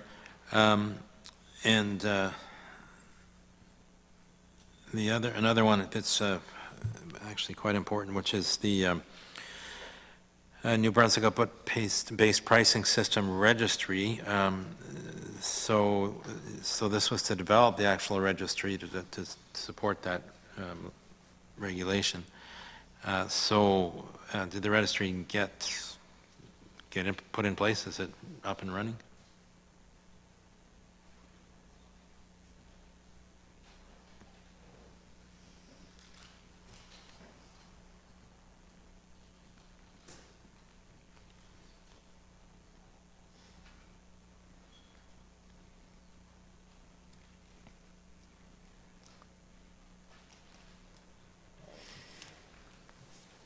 So we do have a contract and working with a consultant to finalize that work, and we do see completion of that registry for June of this year. Sorry, by what time this year? June of this year. June, thank you.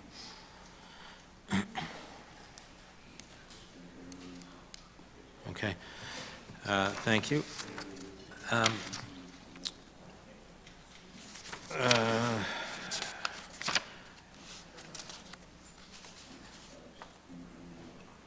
So most of these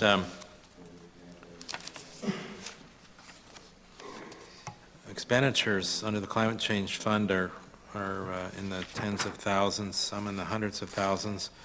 But there is a $10 million expenditure to conduct research on small nuclear reactors.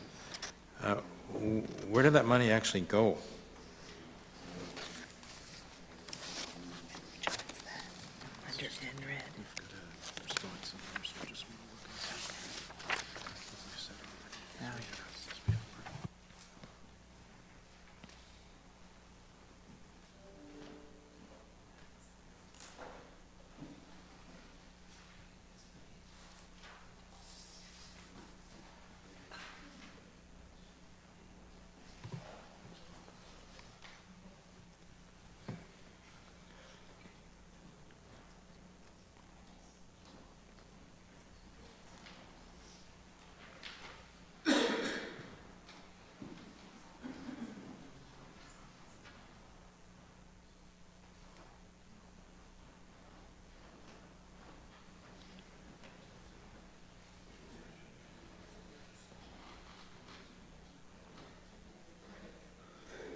So 21-22, as you mentioned, 10 million.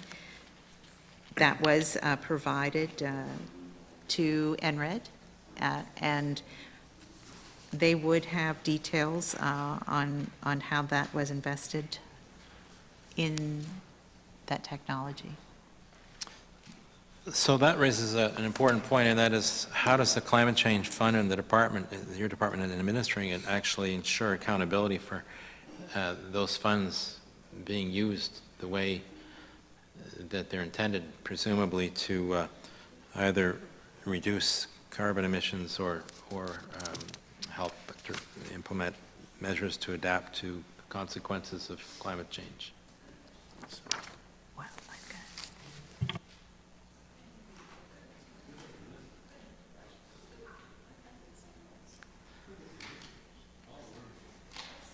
It's a lot of questions.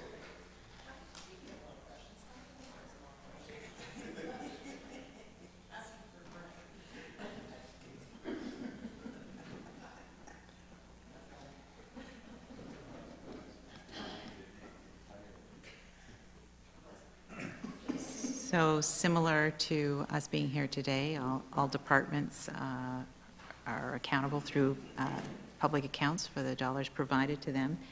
All ministers have to provide certification of the expenses provided under the account, and we will have our accountability and report following the year that those dollars were provided. So your department is going to provide a report each year to report on the previous year's utilization of climate change funds money? Yes, that's part of the act. We are required to do so annually. So next year, you're going to be able to tell us what happened to that $10 million for NRED? That will be part of our report, along with all the other investments that have been made under this fund for And that year. how is that report going to be made? What does that look like? We have.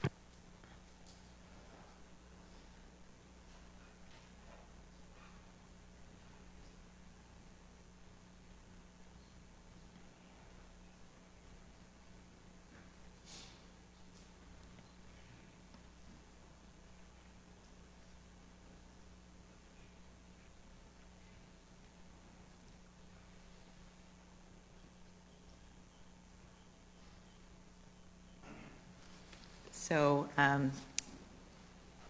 obviously, we'll have the financial expenses as part of that, a summary of the deliverables achieved, and the impacts in relation to that. So we'll be looking at it broadly. So will that be published in some form as a public document? Yes, that will be a requirement. Okay. I hope it lines up nicely with public accounts next year, so we have it to work with. Mr. Chair, those are my questions. I want to thank the deputy and all of her staff for their participation today, and look forward to next year. Thank you very much, Deputy. I would at this time turn it over to you if you have any closing remarks you would like to make. I really thank you all for the very thoughtful and thorough questions. They're valid, and it's important information that the public hears. We'll be sure to follow up on any outstanding information that we will provide the clerk and ensure that you're in receipt of that. I guess in closing, I'd also like to comment and wish our minister a fast recovery. He was certainly missed here today, and we appreciate the work that he puts in to seeing that we have our direction and needs, and we're very appreciative of his commitment to this department. So with that, I'll turn it back to you. Thank you very much, Deputy, and I did text a get well message to your minister earlier today, and he answered me back, so he's not listening to instruction very well. I would like to thank you as well as your staff.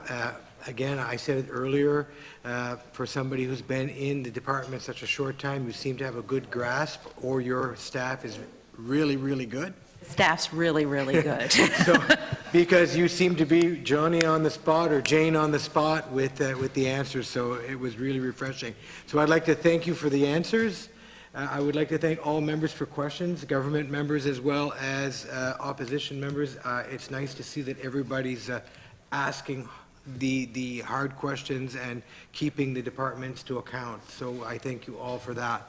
With that, we will stand adjourned until 9 a.m. tomorrow morning, when we will have the Department of Natural Resources and Energy before us. 9 a.m. I didn't make the schedule. You have to